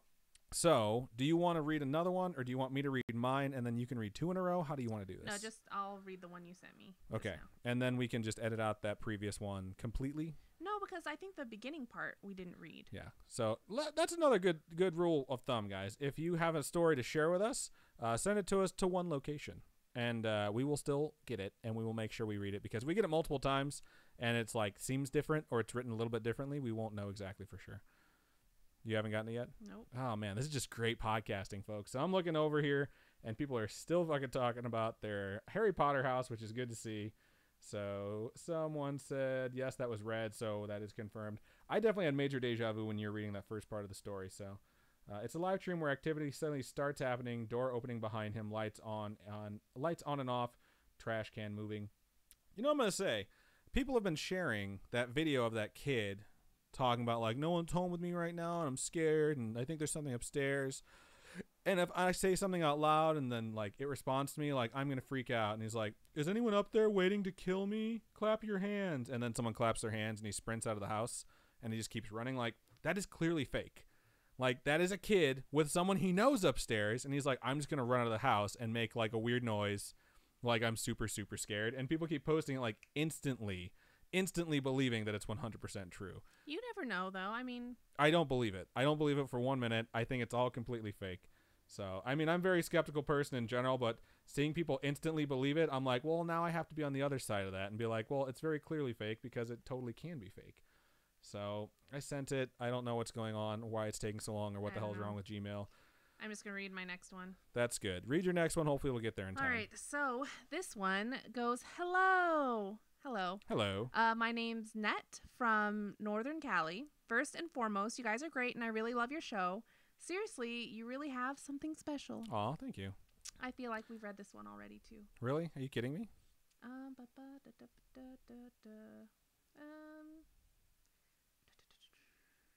Sorry.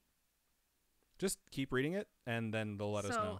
So my sister-in-law and I have been listening to you guys for a while, and we always chat about the stories we hear. We're still catching up with some stories. Anywho, I was talking to her about my girlfriend and all the weirdish things she does in her sleep, so she encouraged me to write in these fun little stories. I don't remember this. Yeah, maybe so this is just new. please keep going and read it like normal.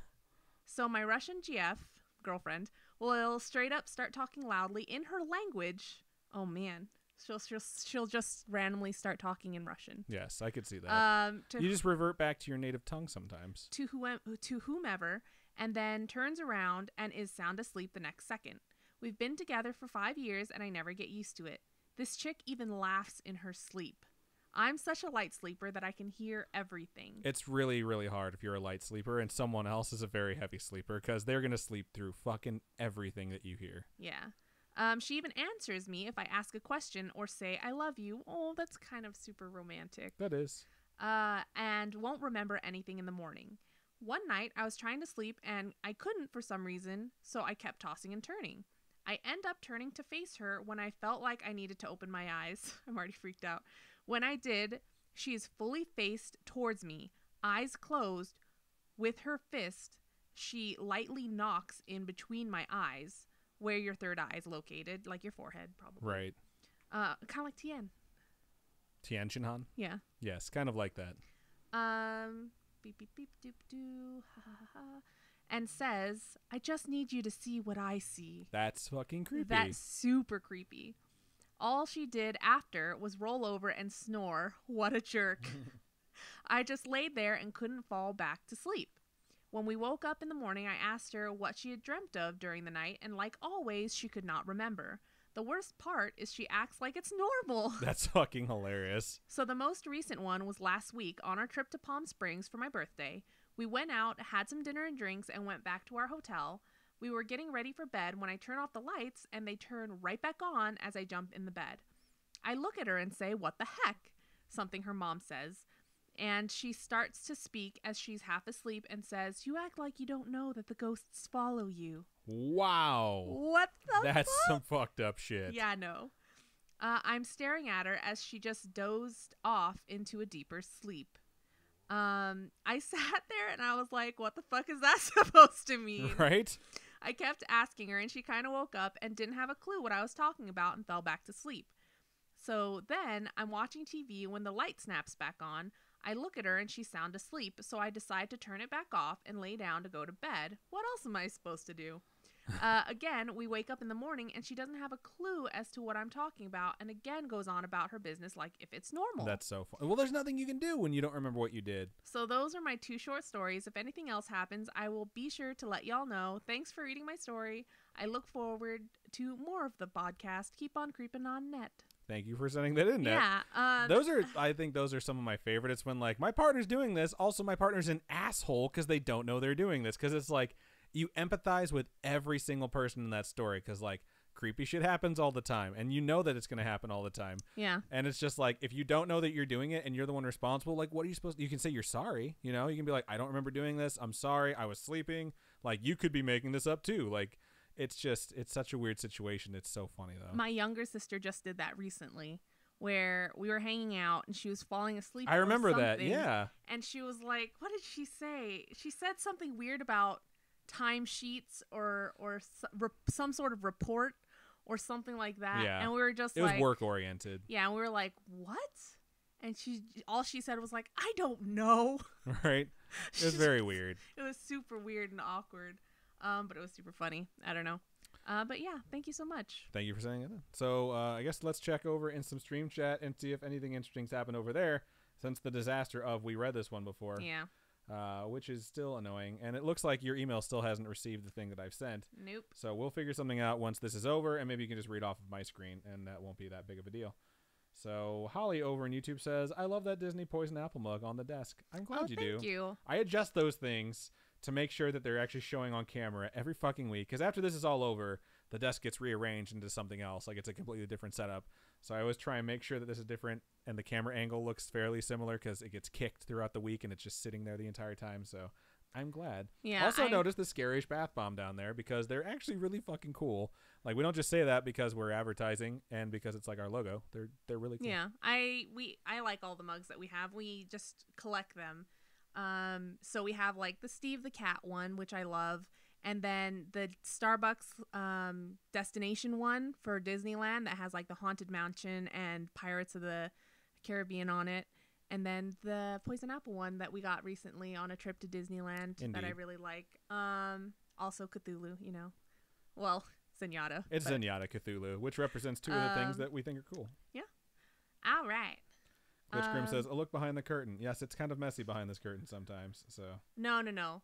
I think. Oh wait, a look behind the curtain. that was at 7:33 when we were trying to figure out whether or not we've read an email before. Oh, I see. Yes, it's like parting the kimono. Same thing.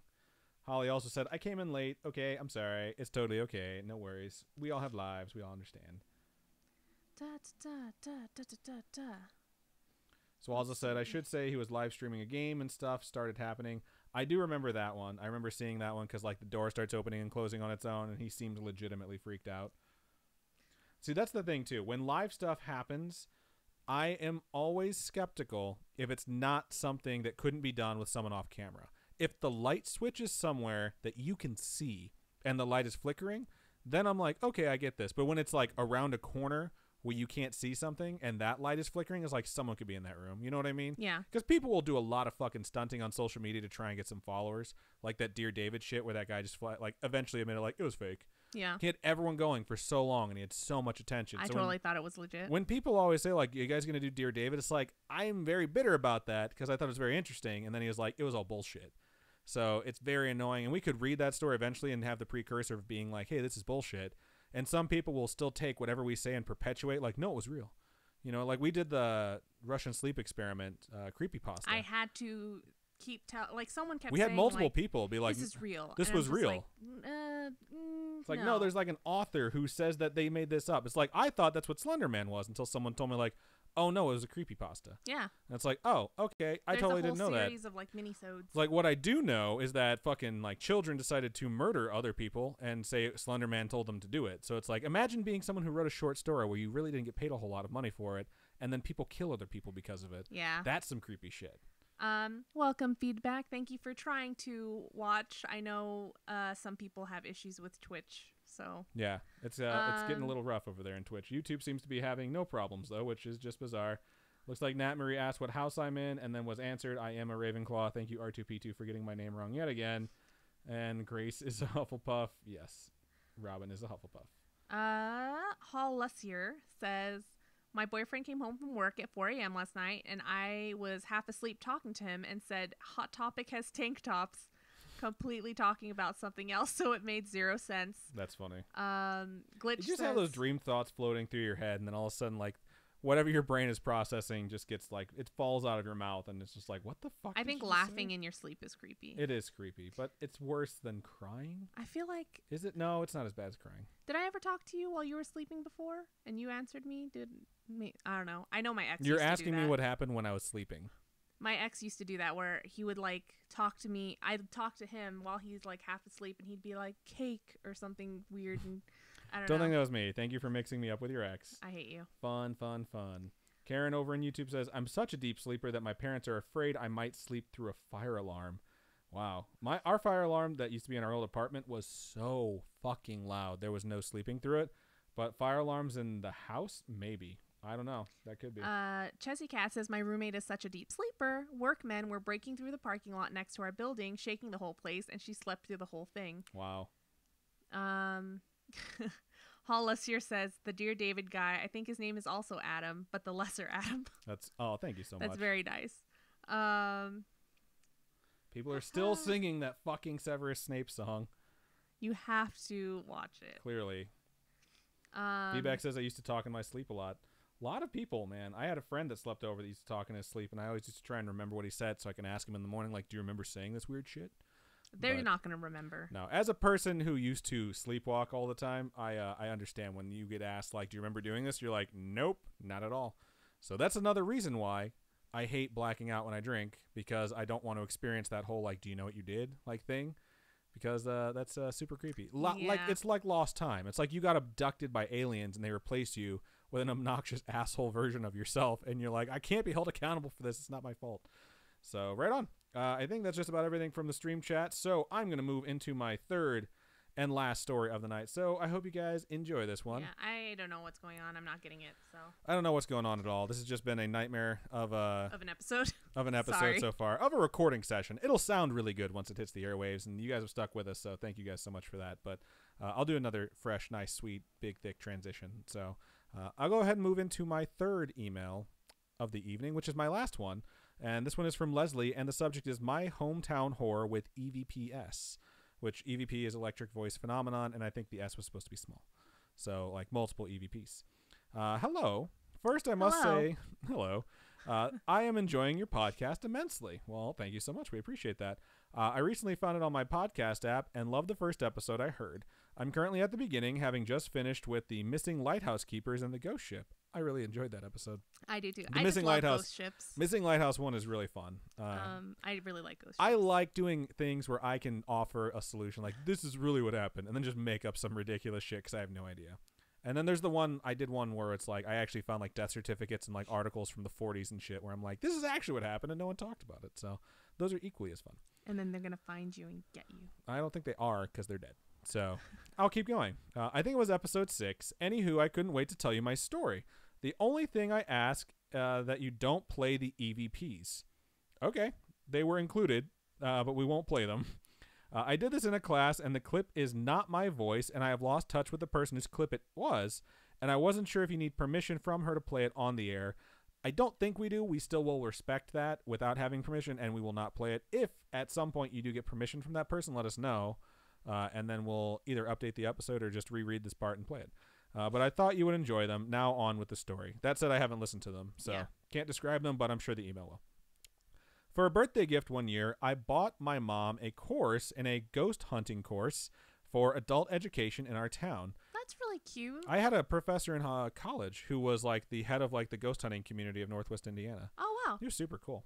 The teacher was a part of the local ghost hunting community. She taught us the equipment, research, and doing a ghost hunt. The last project of the class was a ghost hunt, but her normal site was unavailable, so she teamed up with another team, and we were invited to investigate Colonel Allensworth, I think it's Allensworth, Colonel Allensworth's State Historic Park.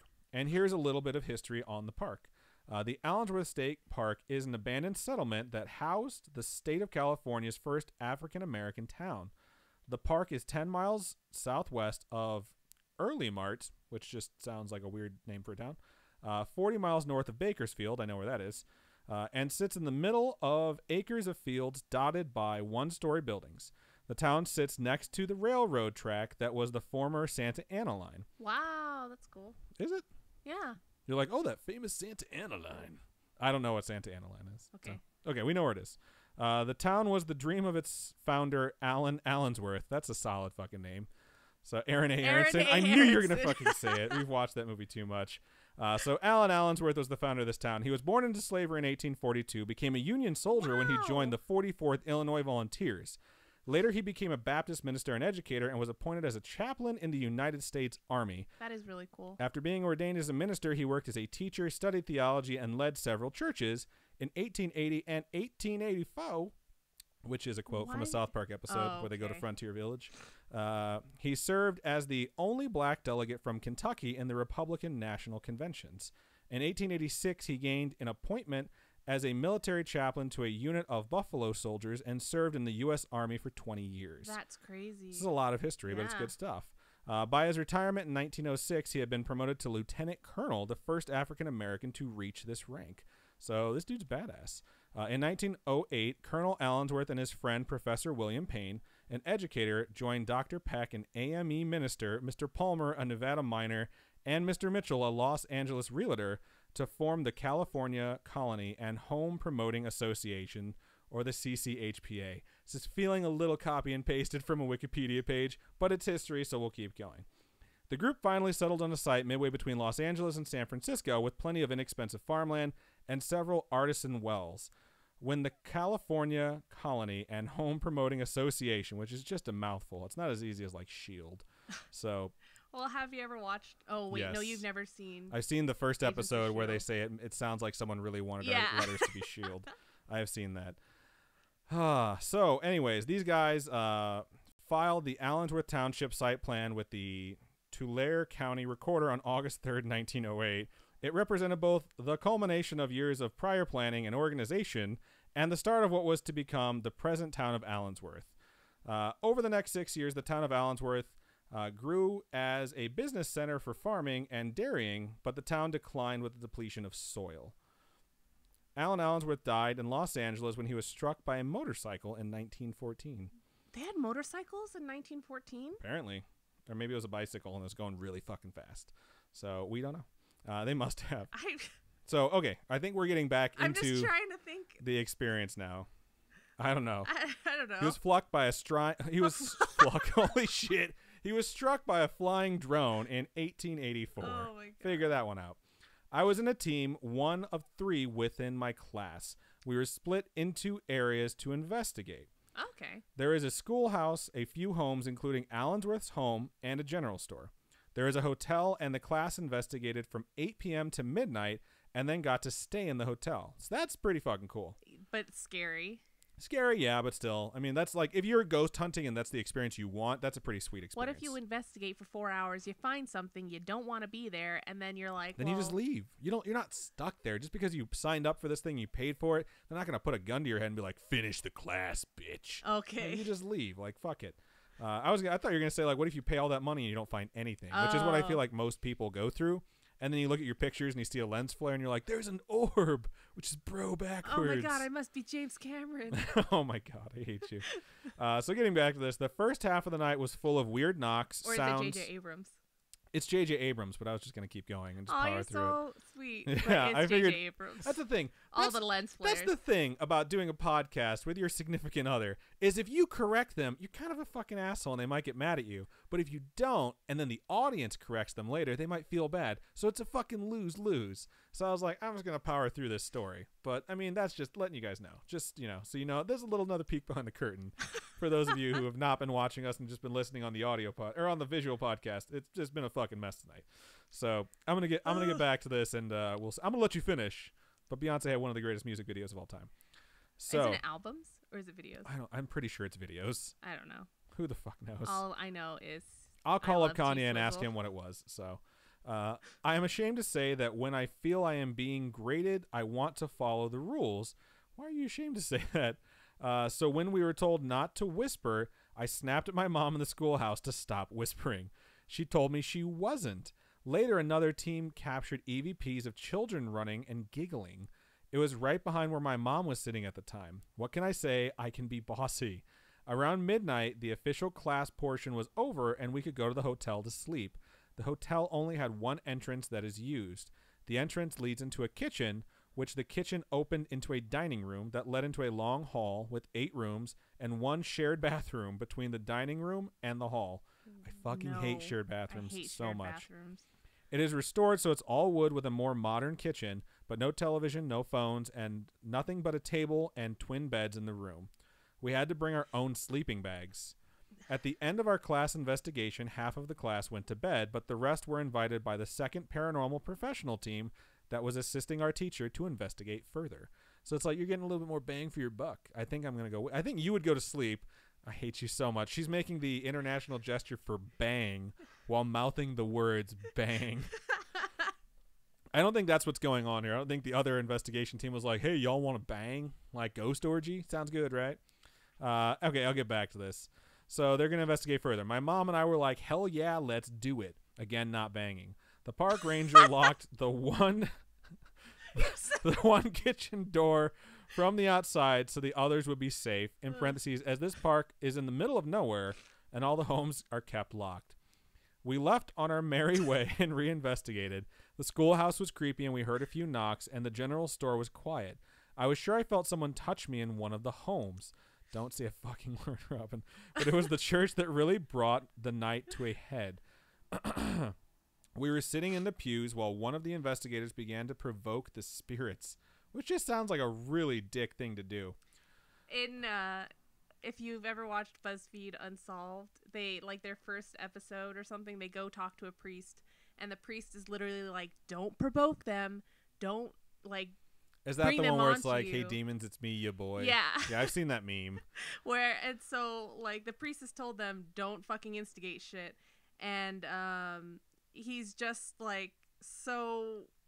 He's always like, "Come and attack me. Come get me." He's such a dick. It's so funny. I think he just doesn't believe in that shit, and he's not afraid of any of it. So when you go to a lot of creepy places and like you're skeptical and things don't happen, like I mean, you're just gonna be a dick like that. Yeah. You know, and it mocks people that actually believe in that stuff, which is just an asshole thing. I'm very skeptical about like everything I participate in that's like this, but I try and not be an asshole about it. You know what I mean? But I mean, BuzzFeed Unsolved has way more followers, so yeah, that's they're so probably the funny reason why. though. I love them. I've never really watched a whole lot of BuzzFeed stuff. Just whatever Robin's watching, I get to see in the background. But I'm going to keep going on this because this one's actually really fucking long. Oh, yeah. So this guy's provoking the spirits. I'm sure he's just like walking around with sage like, "Suck my dick." He's all just like, "Hey, it's me, your boy. Holler at me, demons. It's your boy." And the email goes on. I really didn't like it. Good. I don't like it either. It was the first time in the whole evening that someone did this, and I was not comfortable and began to tune him out. It was hard because he was standing at the pulpit. The church has double doors at the front of the church with a beautiful stained glass window. It sits high, so the window is out 10 feet from the ground. As I was starting, this is just really getting weird here. Hang on one sec, guys. I gotta mark this. I think this is just like the excitement of the event, so there's a lot of like typos. As I was staring off past the investigator's shoulder, I suddenly saw a rectangle of light about as big as a 3-foot by 3-foot window. In the middle of this light was the shape of a man's head and shoulders. What the fuck? I stared dumbfounded. It floated on the wall, up and over. I realized that the light was the window pane behind me. We are in a dark church, no lights whatsoever, and this was bright. It traveled up, and then it was gone. About the time it disappeared, the investigator at the pulpit screamed, "There's someone outside." What? This almost sounds like when someone pulls up into your driveway and you see like the light move. That's what it sounds like to me. I jumped up and said I saw it too on the wall and raced to the doors. Another investigator from the second ghost hunting team followed me, and we ran around the building. Nothing and no one was there. We walked to the stained glass, and I told him what I saw. The guy is about 6 foot, and even he could not see into the windows. We tried standing on the stairs and looking in, but it didn't work. We went back in, and the investigator who was at the pulpit described a man looking into the window, and I described what I saw. Everyone else was in the pews, so I thought for sure someone else would have seen it, but no one did. I was the only one. Even my mom said she was looking down. In parentheses, truthfully, I think everyone else was tuning the investigator out. What? After that, I was jazzed. We went to another site, but before we did, the park ranger and a couple of us went back to the hotel to use the restroom. When we went, I said out loud that the lights were off, which was weird because the investigator in charge left some on in case anyone needed the restroom or the kitchen in the middle of the night. Not thinking anymore, I did my business. We locked up, and off we went for a few more hours. By the time we got back to the room, we only had about 2 hours before it was time to get up. I slept like a baby. Oh, I think so. Like, you've been out all night, like ghost hunting, Scooby-Dooing, as I like to call it. So you had a busy night. Let me keep going here. Damn it. This is so long. Slept like a baby. The next morning, my mother and I, having shared a room, got up and were shocked when half the class was already gone. They left you? It was 7 a.m. and only a few investigators and my team were left. Since we carpooled, we said good morning and asked where everyone was at. The other 3 team members who went to bed at midnight told us some of the class were upset because they did not get any sleep. One woman said that she heard us leave for the investigation and fell asleep. About 30 minutes later, she heard bangs, laughing, talking, and chairs moving in the dining room. Shut up. Upset and thinking that we were being so rude, she turned over only to hear another door next to her room open. Oh, God. She heard the person next to her, another classmate, say, "Oh, shit." And then his door banged shut. Not thinking anything more since the noise suddenly died down, she thought we had realized we were loud and went back outside. The next morning, while she was speaking to the other classmate, his girlfriend told her that he went out to tell us to keep it down. When he opened the door and walked 2 steps in the hallway, he realized there was no one in the dining room or the kitchen. Oh my gosh. In parentheses, you can see clear across the whole floor. Realizing he was hearing something that he did not want to investigate, he was the skeptic in our class. He shut his door and went to bed. They left at first light. I asked the teacher if she heard it, and she confirmed she did. Excited, I said, "You must have gotten something on video or on your recorder." She told me that she also did not go out to investigate or turn on a recorder in her room. I was so disappointed that not one of the classmates or investigators turned on a recorder. Why in the fuck would you go do this thing, and then when something creepy happens, you don't try and document it? Maybe that's why there aren't a lot of documentation of... There's not a lot of documentation on events like this because people usually get super scared and then they don't want to. No, it's like if you get super scared, document it. I always say go Facebook Live. If I'm going to get murdered by a monster or a cryptid or even a person, like there's going to be fucking visual evidence. Stop punching me. There's no need for that. So, okay, no one turned on a recorder. They're dumb. The state park sometimes has ghost walks where the park ranger will take you into the buildings and tell you the history and their ghost stories. I have gone a few times, but nothing has been like that first time. The attached EVPs is what my team captured in the first half of the night. We did not realize we caught them until we reviewed it for our report. One is an EVP that sounds like someone saying, "Get out," when a teammate is asked, "Is this your son's room?" The other is the same teammate leaving the general store loft area. As she is walking down the stairs taking pictures, a typewriter can be heard behind her. Again, we have not listened to these and we're not allowed to share them, so we'll just take your word for it. She was the last one out of the building as you hear the rest of the class outside laughing and talking. Her hands were full with a recorder and a flashlight that she was not the one typing. I hope you enjoyed this. I promise to send another story about my family and a memorable vacation at Gettysburg, which you've covered. Yeah. Great podcast. Keep up the good work. While I can respect stay out of the forest, I will end this with a more appropriate stay out of the basement. You're being haunted. Call your dad. Aww. Best, Leslie Q. For those of you who don't know, that's a crossover from like our sayings My Favorite Murder. and My Favorite Murders. You're in a cult. Call your dad. And I think Stay Out of the Forest is theirs too. So right on. That was really long, but that was really good. So it's always funny to me when stuff like that happens and the skeptics are like, "Oh, fuck this shit. I want to get out of here right away." Yeah. It's just so annoying that you're on a ghost tour and you don't think to record stuff. It's great that these people recorded stuff. But the people who had something bizarre happen in the hotel, and even one of the teachers and investigators was like, "No, I didn't turn shit on, bro. Sorry about that. It was very creepy, though." It's like, sounds like bullshit to me. That's what I think. And it's not because I really think it's bullshit. It's because I think they're lazy or stupid or scared, and it just makes me so goddamn mad that they didn't capture what they experienced. We got to put you in a scary situation and see what you do. I will instantly go Facebook Live or start recording with my phone. Instantly. Or I'm going to make things awkward for the ghost and like get on my phone and just start playing ridiculous music really loud. Because it's like, if I'm going to be murdered, I'm going to be murdered to like Me So Horny or something really weird. Wow. I'm just saying, like, a ghost will be like, "Really, man? Like, this isn't setting the ambiance," and it'll leave. Okay. So that's my suggestion to you guys. Let's take a break and look at stream chat. That was very, very, very long. So I just kept scrolling and scrolling and scrolling, and it did not end. I still don't have that email, so. There's nothing I can do. It says it's been sent from Outlook, so if you don't have it yet, it's either Outlook that's not working, thanks Microsoft, or Gmail that's not working, thanks Google. Okay. So back to stream chat. Hollusier says, "I say full sentences half asleep, knowing, or fuck. I say full sentences half asleep to him all the time, and right after I say something wrong, I know I did, and he hopes he forgets, but he obviously doesn't because he's wide awake." Zwazzle says, "My brother woke up after an earthquake once with a bunch of shattered glass around him. He fell asleep on the floor in the living room. Pictures and knickknacks fell." Let's see. Chessy Cat says, "My cousin sang 'I'm a Little Teapot' in her sleep." That's super cute. That's adorable.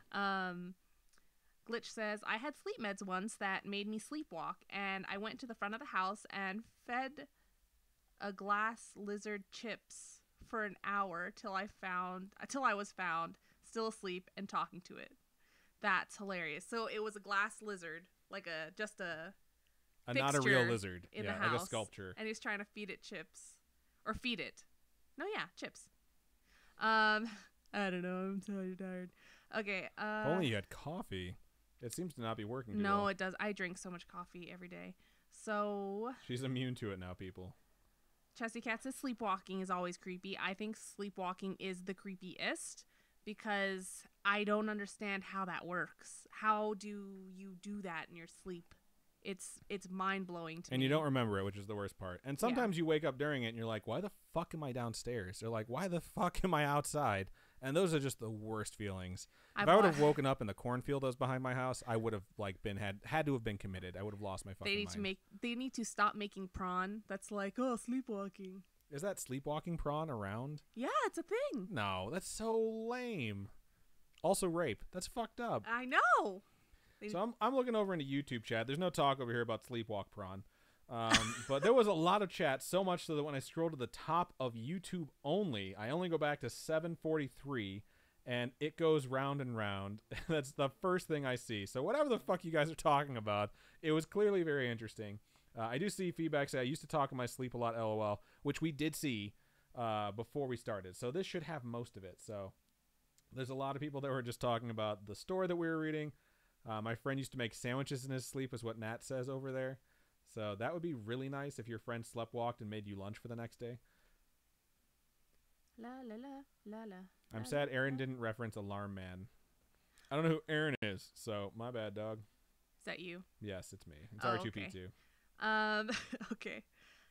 Glitch says, oh, I've already lost it. Oh, that it's scarier if you're in the top bunk and you fall and die. I think when you sleepwalk, your body has that like muscle memory or something where it knows that it has to climb down the ladder. It has that self-preservation instinct. Yeah, I agree. So I don't think that would actually happen. But who knows? I've never sleptwalked. I've never gotten hurt sleepwalking. We used to have stairs and like hallways and all this other shit in the house that I grew up in. Nat had said that her friend used to make sandwiches in his sleep. Karen said, "Is your friend single?" Which is hilarious because that's a really good find right there. Karen says, "Dang, that man is an achiever." That's fucking hilarious. Wait, for what? The comment I've read twice now about sleepwalking and making sandwiches. Yeah. The chick's like, "Is that guy single?" So that's funny. Okay. Da, da, da, da, da, da. I don't know why I have the whole world in my hands or whatever. I don't either. Jessie Cat says, apparently I walked into my parents' room and talked to them, but I never knew. Then one day my mom was like, oh yeah, that time you were sleepwalking, I thought I told you. That's funny. I used to do it all the time, and my parents fucking hated it. My dad brought it up the last time I saw him.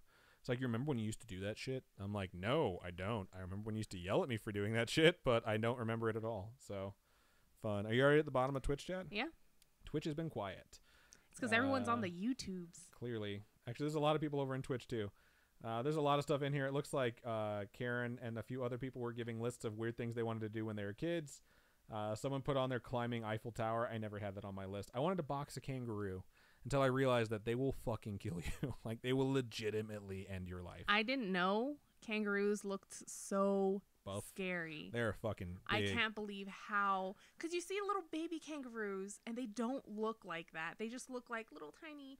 I will say, though, that one kangaroo that was hugging that dog too tight and that guy went over there and punched it in the face. Yeah. Like, as much as I don't like animal abuse, that kangaroo was probably hurting that dog, and he fucking blasted that kangaroo, and that is so fucking funny to me. That kangaroo looked up. It's like, oh, I can get off my dog, and then bam, that kangaroo's like, I'm gonna fucking kill you. But he didn't. He just sized him up after that. That video is so funny. Oh man, kangaroo kicks are vicious. They have claws. They have toes like raptors too, and they will rip you the fuck open. It's not a good thing to bounce on their tails and shit. They're terrifying animals, and they have pouches, which is super cool. They're marsupials. They are indeed. I realized I don't know if it was posted on our Facebook, but like the marsupial in North America, the only marsupial in North America, which is the opossum, which is just a hideous, terrifying creature, looks completely different in Australia. They're cuddly and cute in Australia. They look completely different. Yeah, I'm pretty sure you posted it. Was it me that posted it? Or someone posted it. Someone posted it, and I saw it, and it's just like Australians didn't understand why Americans didn't like possums. Then we shared what ours looked like, and they're like, holy shit, that thing's terrifying. And they're like, it's the only creature that's scarier in America than in Australia, because everything in Australia is just built to kill you. And someone commented under it, was like, we got Australia's possum. Yeah, that's exactly what fucking happened. Taylor says, I used to sleepwalk when I was young, even though I slept on the top bunk, and the only way to get down was to use the ladder. I would sleepwalk into my mom's room and scare her so bad. That would scare the shit out of me. R2P2 lets me know Phineas and Ferb is the reference I missed. I've never watched any Phineas and Ferb, so I think I'm too old for that. So Yeah, Phineas and Ferb was like coming out when Disney XD started being a thing. A little before Disney XD, I think, but it's a newer cartoon. So definitely you did not watch it. Yeah. You know what's funny is we were watching the George H.W. Bush funeral this morning, and they had what are they called? The guys with the guns. They have names. Soldiers. Well, they're soldiers, but it's Marines. like they're it's not color guard. What is it called? Logan, you know this. Tell me what they're called. The guys that do the guns that they toss around and they like. Don't they have? I think they have it in every military branch, and they all compete in competitions. And There shit to is see a who's the best. competition, but I was I was explaining this morning like because Adam's mom has no idea like what it is that they say when they present arms. Yeah, because they say arms all the time. Yeah, because they're presenting their rifle. Yeah, but how they say it, it kind of like is like mush mouth sometimes. And so I was like explaining to her what they're saying, and she's like, "Oh, how do you know that?" And I was like, "I've watched a movie on it, and it's a Disney movie called Cadet Kelly." I hate you and so it much. stars Hilary Duff. I mean, I've seen like Renaissance Man where they do it. I've seen A Few Good Men. The beginning is amazing, and they do the whole thing, which is super cool. Yeah. And there's a lot of army movies. There's a lot of like any movies with any sort of military personnel in it. Yeah. So yeah. Yeah. Good story. So it was I just thought it was so funny. You brought that up because of Phineas and Ferb, didn't you? Because of Disney. You just looped all the way back around to that. Yeah. Cool. Alexandra over on YouTube says, I have narcolepsy, so sleep paralysis is regular for me. That's rough. That is rough. That is very difficult. Apparently, is that when you fall asleep randomly? Yeah. Oh, apparently when man. having an episode, I would try to run away even though I was asleep. So like narcolepsy combined really with sleepwalking. Yeah. Your body just takes itself over. That is really, really creepy. So wow, there's a lot. Yeah. A lot of stuff that you guys go through. We love you guys so much. Yeah. Taylor tosses on here. Possum fun fact, the reason why their babies cling onto them is because the milk seeps through the mom's pores since they don't have nipples. Same. So totally understand that now. They're so creepy though. I mean, I don't like hate them, but I just am scared of them. They just look so terrifying. I didn't realize that they didn't have nipples. Right? So Alexander says, I think it was more scary for the people that had to stop me. I would 100% agree with you on that. Like, just to see you fall asleep and then start running and be like, where the fuck is she going? Yeah. That would be scary. Logan says it's Stripes. Brittany says it's Honor Guard. So I don't know. Logan's in the military currently, so I'm going to currently. go with Logan. But who the fuck knows? It might be called different in different branches. That's true. It might be called different in different branches. I honestly don't know. I know nothing. Jon Snow. Cool. So you've never gotten this email, huh? Nope, You it's clicked the not. refresh Nope, thing and everything, I've right? clicked the refresh like 50 bajillion times. So it looks like you're going to be reading off of my computer. So let me go ahead and get it up and get it. It's like a boner joke. And you can keep, I hate you. Stop fucking doing that laugh. Oh, feedback says no, Stripes is a movie. Yeah, Stripes is awesome. Oh, it's the one with Bill Murray? Correct. Yeah, okay.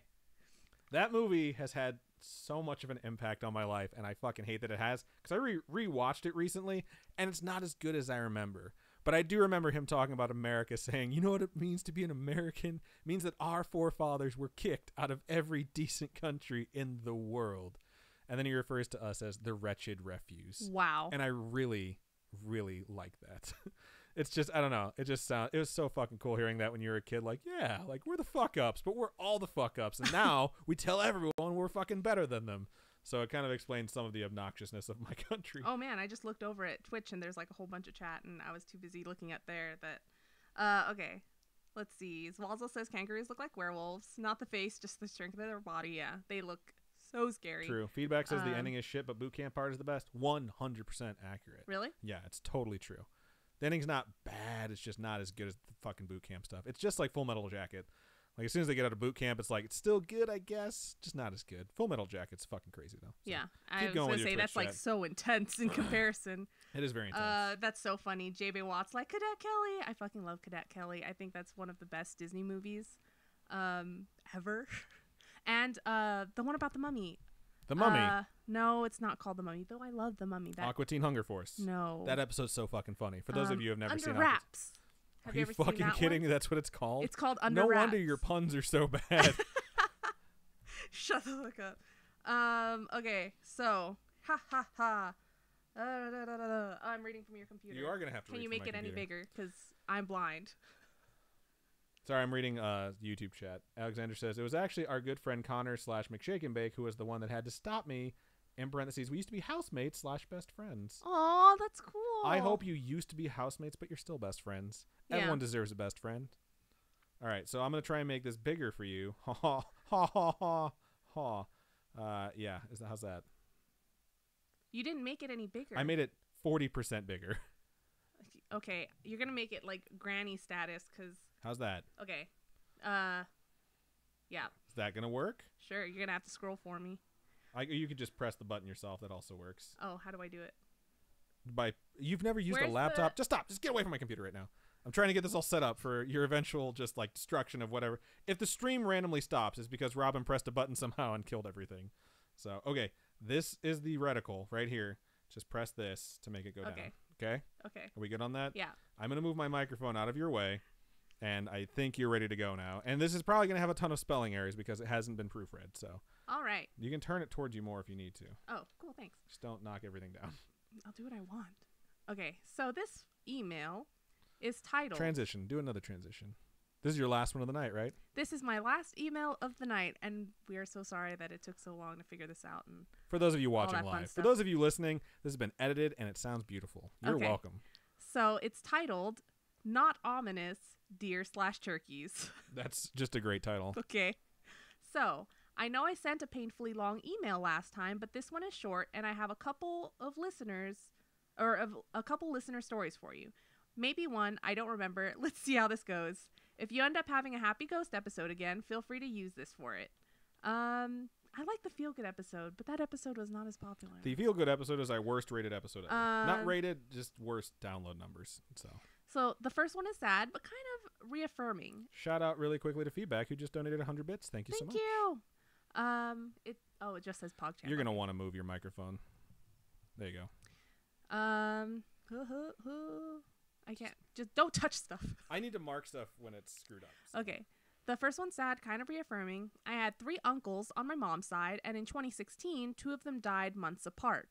One I was not close with, but it hit my other uncle, we'll call him Uncle 2, very hard. And Uncle 2 had helped raise me and my sister before we moved to Florida. He began to feel guilty for not understanding my late uncle's health problems and previous battle with depression. He began to cut off drinking, smoking, and weed cold turkey all at once, which he had been doing consistently for over 40 years. It's going to cause mood swings for sure, but that's probably a good step towards like dealing with it. Sad to say, it messed with his brain. In November of that year, my third uncle drove up north to help him pack up and move in with us down here so we could take care of him. He had lost his job because his boss was retiring and couldn't find anyone to buy the company. That's really sad. That's hard. The last thing holding him to the hometown was gone. On the day they were supposed to head out, my third uncle called to tell tell us that Uncle 2 was gone. He had lost his battle with depression. Oh, that's super sad. This is so depressing. Okay. It devastated my family, but for the reason I'm writing this.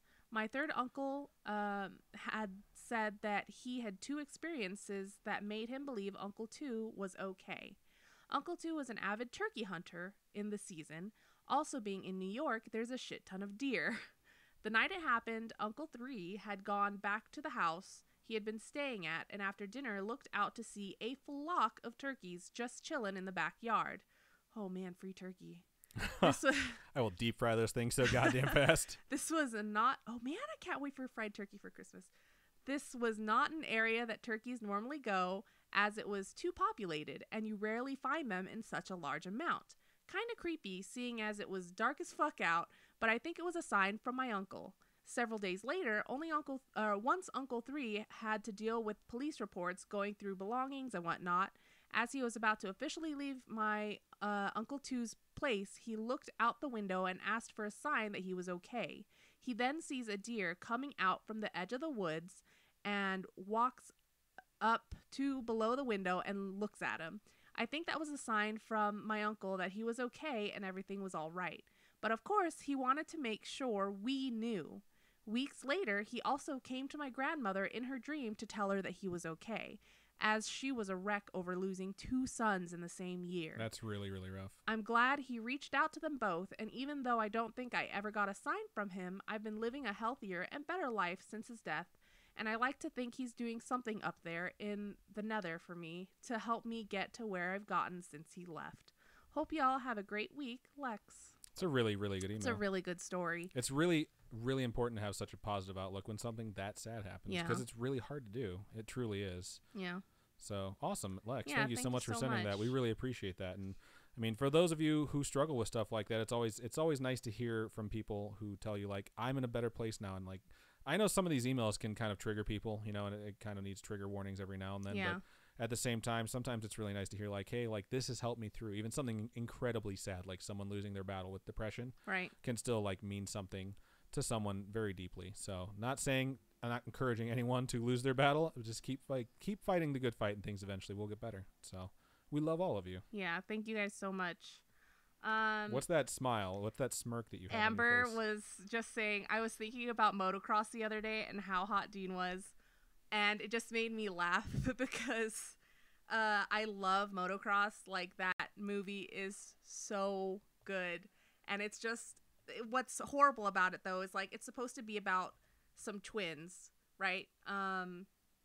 The brother and sister in the movie are twins. And the brother does motocross. Obviously, it's called motocross. And I think he gets injured. And so the sister has to take over and race. Pretty sure that's how it went. And so she cut her hair and everything to look like her brother. Oh, so she's posing as someone else. She didn't just say, like, oh, I'm a different human being that's going to be taking over this spot. No, yeah, she poses as her brother. And everyone thinks that she's him, but the characters in the movie look nothing alike. And it's just horrible. But I loved it, and it was cute and stupid. And I love classic Disney movies. They're just so good. I know we've been watching a lot of Hallmark Christmas movies lately, and it's just really hard for me to remember fondly things where I'm just like, wow, that was just kind of really, really, really poorly written or really lazy writing. I like the 9 Lives of Christmas. They're just that not. one was good because it has Brandon Routh in it. He's and just, like, I feel so bad. I'm like, dude, you used to be Superman. This is a true story. I have a friend whose older brother moved out to LA and tried to make it as a screenwriter, and he almost got into a fist fight at a party because some dude bumped into him. They started screaming at each other. Both of them were alphas, and they wouldn't fucking back down. He knew who he was. No one else at the party knew who he was. And when he walked away, he was like, I'm sure you're going to be a big fucking movie star. That was Brandon Routh. And then, my God. like, a few months later, he got the role of Superman in Superman Returns. And I remember because when he told us the story, he's like, yeah, so it turns out he was right. So, and then eventually, of course, it didn't work out. He's still in Legends. He is still in DC Legends. So. I don't think he's a bad actor at all. I fucking, every time I see a Hallmark movie, I roll my eyes. And then when I see the actors in it, I'm like, oh no, what's happened to them? They've fallen so far. Yeah. So, Brandon Routh, I love you. Yeah, You're a very good Superman. You can hit me up. Don't. Stop it. Jesus Christ. Stop asking every fucking male celebrity we talk about to hit you up to fuck you. Okay, so, all right. Now it's time for balls.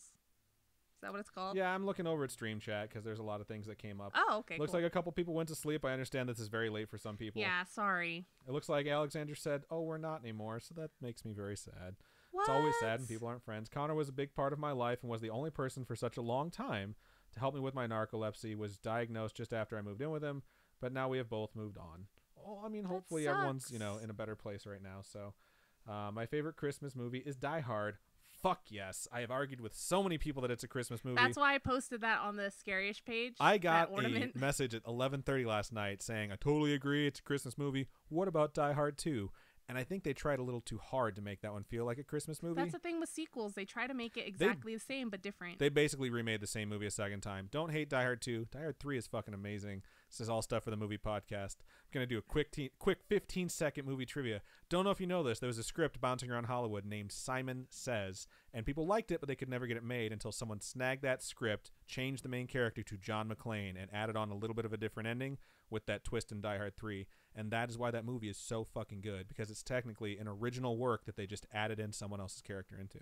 So Die Hard 3, Die Hard with a Vengeance, really fucking good. Plus it has Bruce Willis and Samuel L. Jackson. So fucking good. Oh, God, that movie's good. Okay, I'm going to get off this Die Hard kick. You vamp a little bit. I will get Marbles on Stream, which you guys are all just calling balls now, apparently. I didn't know. Okay, to me it's balls. Anyone who's over on YouTube that wants to join in for Marbles on Stream, if you switch to twitch.tv/scarishpodcast, you will be able to join us just by typing in the chat. So I encourage you to do that right now while I'm getting this set up. So Robin, tell everyone your favorite color. Okay, I don't know. I'm giving you a prompt so you can vamp a little bit. says that Brandon Ross, whatever, that guy, his wife is on Legends too, DC Legends. I did not know that. Who's his wife? I don't know, some really pretty woman. I'm sure. He dates models. Liz showed me a picture last night, but I'm quoting this pretty. horrible Hallmark movie that we watched yesterday. 9 Lines of Christmas has him in it. It's pretty good. It's cute. If you like cheesy romance, it's cute. Where's my mouse? Oh, it's over here. I did not know that there's a Life Size too. Life Size was a Life Size. It's a Disney movie that had, I think, was it Tyra Banks? It had a model in it who played like a Barbie. Right, and then the Barbies come to life, and so she lives this life as like a person. Do they sing "I'm a Barbie girl"? No, girl in a Barbie world, wrapped in plastic. I hear it's fantastic. I'm ready. Okay. So you're ready. Okay, no, go. Okay, so I'm gonna switch over right now. So hang on. Here we go. There we go. My computer is just fucking cranking out the heat right now. Yeah, I can. You're keeping my coffee warm. That's hilarious. So, if you guys would like to pick what track we are going to race, do ! Vote, and then the number. Leave a space in between or else I think it does not work. Now is the time to go ahead and do that to vote on the map. So, we hope that some of you guys will do that. And I'm going to switch back from just YouTube chat to all chat and see what's going on. So, cool. Miss Daisy says, I'm back. What timing? Indeed. What timing? Don't crush my dreams again. We really need to mail out his stuff for the thing. I have a lot of packages I have to get sent out. We sent out a lot this week. The custom t-shirt thing is what's keeping Glitch's thing from going up, but that's okay because it's going to be extra special and he will love it. So no big deal, but you will get it.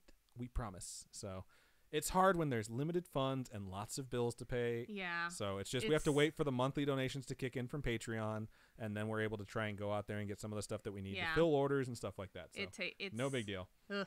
I see some votes starting to come in for some maps. Or I don't know, maps. They're maps. Sure, tracks is what I like to think of them as. Hashtag vote and the number. Exclamation point point. Space the number. I say that every time. It's because there's a hashtag right after, or a pound sign right after. And so when I see that, to me, I have like some weird dyslexia, and it just changes them around. And Bauer Nat says, "What is this? This is a giant track, and there's going to be marbles representing whoever wants to play."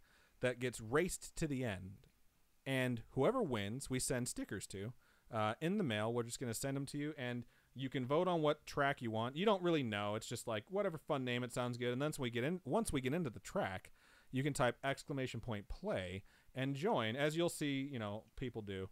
It looks right now like viewers vote is Rusty Remnant, so I think we're going to go with that. We usually do this twice, so because it's already 8:30, because this took a long time, this episode. We're going to go ahead and start up this one. Survival rate's 58.6%. So this is what the track's going to look like, folks, to start out with. If you want to join right now, type in !play, and you will be able to. !play, not hashtag play. I'm stupid. It's weird because down here it says out of 7, like it's only going to allow 7 people. Never mind. Yeah, I think you have to have a minimum of 7. That's what's going on. I'm not going to join in this time because my phone's almost dead. I'm saying that as I'm actually grabbing my phone. I am going to join in. Anyone who wants to join, !play. We're up to 16 people. I'm so glad to see that. You guys are amazing. I can't believe so many people watch us and stick around and play marbles. I think marbles is the most fun thing to watch. I'm just so shocked that you guys do too. Moto-san is in too. I mailed the Diva stickers or the Diva vinyls to you. Hopefully you get them soon. I know might take a while. I don't know. Hopefully not. First class mail, you never know. Malem has also joined. That is me. I don't know why I'm the only name on there, which is weird. But there's everyone's names. Okay, so I'm going to click start now. Anyone who has not typed !play yet, you're going to have 10 seconds to do so from right now, or else you're not going to make it into the first race. This is a bizarre track. It looks cool. It does look cool. And let's see what happens. Here we go, people. It begins. Miss Easy. There's no reason to apologize for playing WoW. No one ever has to apologize for playing WoW. I want to play Fallout after this. I don't know if I want to play Fallout or watch more Grey's Anatomy. I have played so much Pokemon. I'm up to 40 hours that I think I'm going to finally take a break from it. Although I still want to play Pokemon Go. I'm just not allowed to because it's nighttime and that's creepy. So.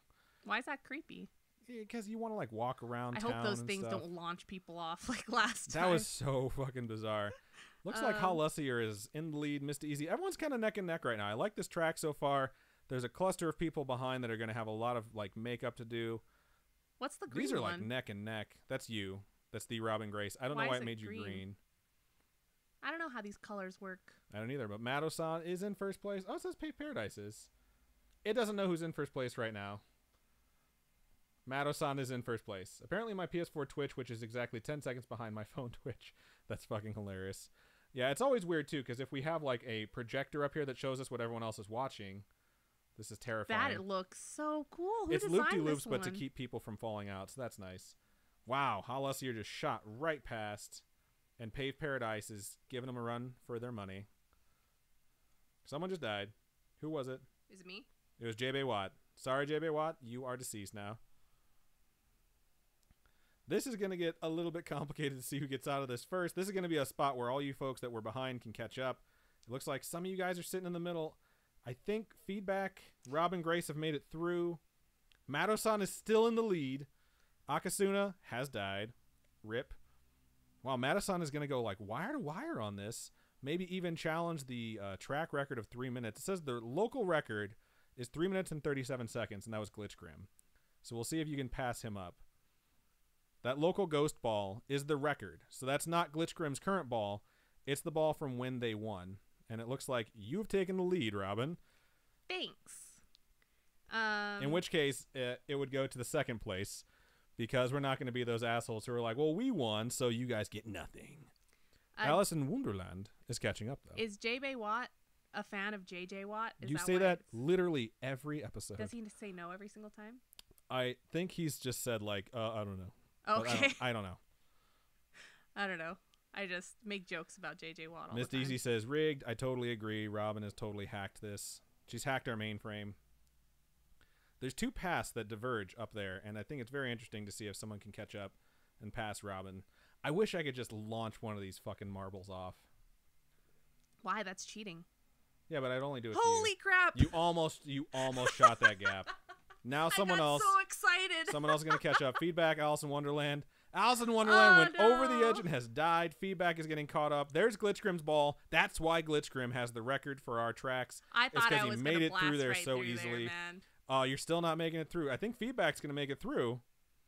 Dang it. Madosan has died. Rip. Feedback is now in the lead. Not going to get the track record. Pave Paradise is right behind, though. I wish there was a song going to this. There might be, and I just can't hear it. Wow, Pave Paradise cruised through that shit. Oh, my God. This is the end. Just get past the bumps and you're golden. Which is someone's pickup line out there, and that's just so gross. Jagme has all of Amber's stickers. Congratulations, Pave Paradise. You have won the race. I believe Feedback is going to come in second. Looks like Miss Deezy is going to be third.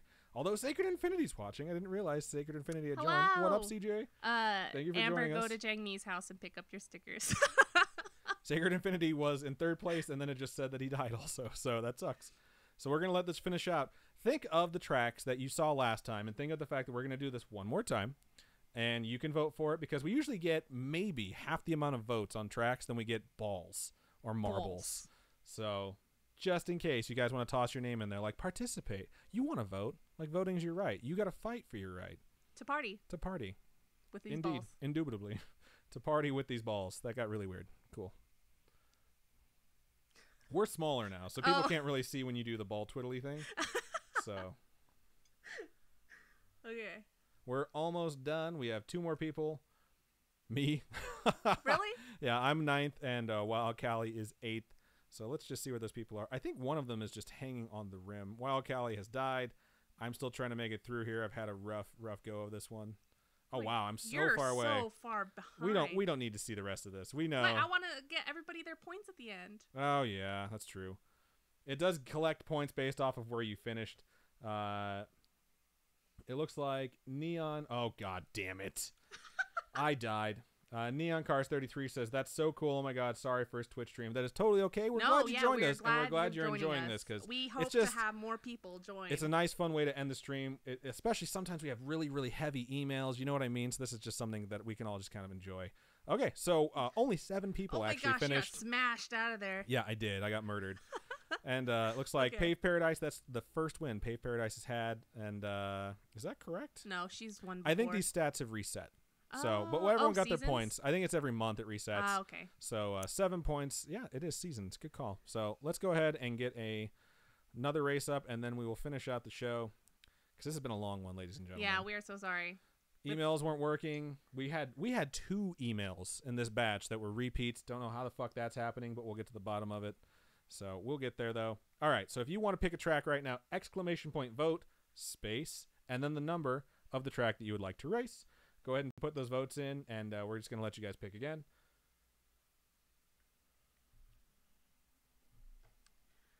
I love that glitch is like, welcome to the corn. I know. It's just it's our corn lord is not here tonight. We had some weird long conversation that kept repeating itself like week after week about corn. And somehow it was all about elote, man. Somehow this became like the cornfield, and these are the corn children, or we're the children of the corn. It just got really weird. And then people that watch the show still say it, and it's like this inside joke for people that don't watch the show. All right, we're getting some votes. We got 8 votes so far. Did you guys add more tracks? We actually don't. This isn't our thing. This is someone else's. Someone else made this, so there is more tracks though. There's up to 40 now for this season. But I'll take credit. Yeah, I totally made those tracks. And Shut up! Don't take credit like that, you douche. I hate how mean you are. House of Pain is currently leading with 3 votes. We have 12 votes in, so that's pretty good. We're almost to the majority. So Golden Girl Squad says Miss Deezy. That's so fucking funny. All right. Wow, that's cool. What? Okay. You know what? Yeah. Okay. Thanks for adding them, Adam. No problem, Mato-san. ! Cheat code. So before that activates, I'm going to go ahead and start this one up. We're going to go with the House of Pain, because that is what you guys have picked. And we'll see how fun this one is. All right, so if you want to join in, ! Play, right meow. All right. I feel like I'm behind, though. Did I get in? Yes. Hopefully we get more balls than last time. How many did we have last time? 17. We had 17 last time. ! Aimbot. I see ! Jeebus help us. What did I watch? Oh, those videos of the guy. I forget his name, but he makes videos of like learning how to do this. And he did one where it was learning how to blow animal balloons. Or balloon animals. I was going to say that's learning how to paint weird. Via like watching Bob Ross videos. That's hilarious. I love his videos so much. He's so freaking funny. We have 18, so we have more than we had last time. Oh, nice. Was there more that you were going to say? No, it's just I for some reason just thought of them, and it got me happy because they make me laugh. Good. Ms. Deezy agreed that sentence started off odd. So it just had some sexual connotations to it where I was like, this is going to get weird. We have 19 balls in. So I'm going to hit start, and anyone who has not joined yet has 10 seconds to type in ! Play. We are going to begin and see who wins the House of Pain.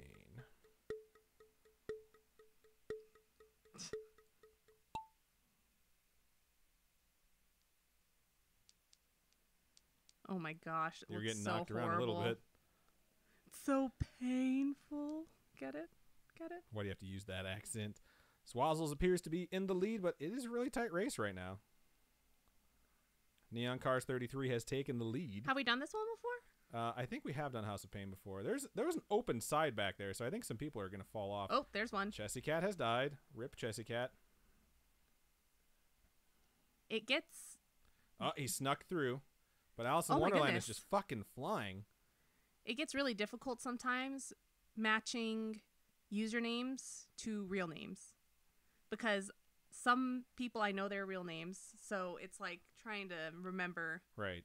Um, So Neon Cars has made it through. Alice in Wonderland has made it through as well. whoa, this is a long track too. This is a long track. Pave Paradise has made it through again. Looking for the sweep of the night. We've never had someone win both races. Really? Have we? No, I don't think we've I had don't someone think win so. both races in the night. I'm glad there's a dome on this because this is going to get brutal here in a second. No. Wow, made it right through. Jangmi is in second place. I'm gonna get besties. Oh god. There goes Jangmi. Let's see if she Watching makes these. it through. She's getting bounced around. This is getting pretty brutal. House of Pain. There's Malum. That's me. Neon Cars got me through. Glitchgrim just flew right through. Watching this is so intense. Oh my god, that's the end? This is the end. It looks like Glitchgrim is going to take another victory for the newest season, unless someone just flies through right now, like Jangmi, who's trying to catch up. Don't think she's going to make it. I think Glitch is going to take this one. Yep. He took it. He didn't get launched off at the very end like the last time we raced. Congratulations, Glitchgrim. You have won yet again. So let us know what you would like, and we'll figure something out within reason. Well, no, I will. We already have a package. And Yeah, that's very true. Yeah, so don't worry about it. We got you, dog. We got it. We'll figure this out. Don't even trip. So feedback says rigged. We're gonna wait until everyone finishes so you can collect your points. That way, it's fun to see like throughout the season. Who has the most points and who's been like the most consistent in placement. I finished third. Jamie finished second. So must be nice. You finished seventh. Oh man.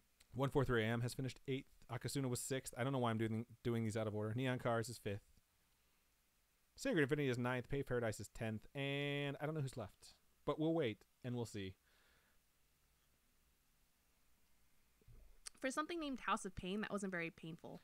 I think it's because of those blades.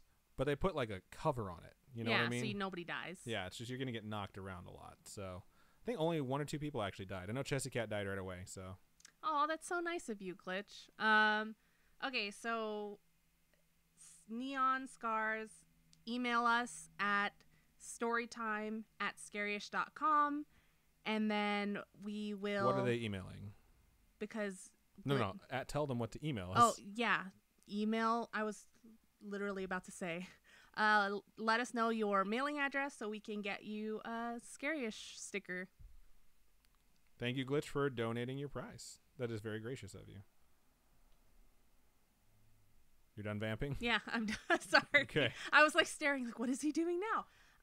But yeah, so that was Marbles or Balls. Marbles on stream. And I guess that's it for the night, right? That is it for the night. That's how we usually close it out. So it's funny too because when I edit this, usually all the editing is very, very smooth. And when I edit before Marbles on stream to after Marbles on stream to make it the outro, you can just very lightly hear the fan of my laptop churning because it's like trying to run all these fucking things at once and it's losing its mind. So if you listen to the show twice, if you listen to this once it releases too, just listen for that. I know you guys probably listen for the stuff that I clip out, but that's my favorite one. So let's just go ahead and move into the outro. Yeah. So just to remind everybody that we do have a Patreon, patreon.com/scarishpodcast. Right now is our winter season, so I'm going to be making little zipper pulls with the new Christmas design that I made on it that the viewers from last week or the week before that helped me kind of design. I think it was last week. It was really last recent. week. Yeah. I went with the snow globe type design, so hopefully you guys like it. And anyone that's badge of honor tier and above on our Patreon will get zipper pulls and the new not Children of the Corn, Chug Some Corn stickers that I got made. And those are going to be mailed out. And then if you are a badge of honor tier, I do mail out stickers periodically as well. And hopefully you guys will join us. All the support really helps. And we are super close to going to the Winchester. So. Yeah, it's weird because we'll lose like 1 patron, then gain 2. So it's always like 1 step forward, 1 step back, 2 steps forward, 1 step back. Yeah. It's just the nature of the beast. That's just how it is. But no worries. We appreciate everyone that comes out and watches us live, everyone that donates, all that stuff. We also have a Ko-fi or coffee or however you say it. ko-fi.com/scarishpodcast. And all those donations will help us upgrade our studio setup, hopefully. And don't forget that all the live stream donations for this month will go to Make-A-Wish. So if you guys want to come out and watch your first ever live stream, go to twitch.tv/scarishpodcast at 6:30 p.m. Pacific Standard Time or youtube.com/scarish. If you are on Twitch, you will be able to make a donation. You will be able to put a message attached to it, and you will see the donation ticker go up live. And all those donations, like Robin said, are going to go to the Make-A-Wish Foundation Yeah. for the month of December. So thank you to everyone who watched us. Thank you to everyone who's listening. If you want to send us your homegrown horror, email storytime@scarish.com. You can also go to scarish.com and click on Contact Us. There's a bunch of methods, and you can just fill out a form right there and send it to us, which has been working very well, and you folks seem to have been responding to it. Yeah. So that's awesome. You can also message us on Facebook by going to facebook.com/scarishpodcast. Click like on the page. That always helps us. If you want some instant feedback, join the Scarish Spooky Friends group. Post there and get some comments. Or you can join Discord. The best way to do that is to go to scarish.com, and if you scroll down on the right-hand side, you will see all of our social media icons. Click the one that is the Discord one, and it'll take you to that. Our Twitter is @ScarishPod, and our Instagram is @ScarishPodcast. I think that's just about everything that we have for the night. So thank you guys again for joining us. I know it was a little hard to get through tonight, but we are so thankful that you guys come and join us for these episodes. We think it's really fun. It's really fun. Even if it's kind of a shit show, it is really fun. And you guys are always so supportive. I can't believe how supportive our friends are. It's absolutely incredible. It really is. We appreciate you folks like more than you will ever know. So I think that's just about everything we have. So if you want to give us the sign out, Robin, then we'll go about our merry day. Keep on creeping on, and we'll talk to you guys next week. Bye.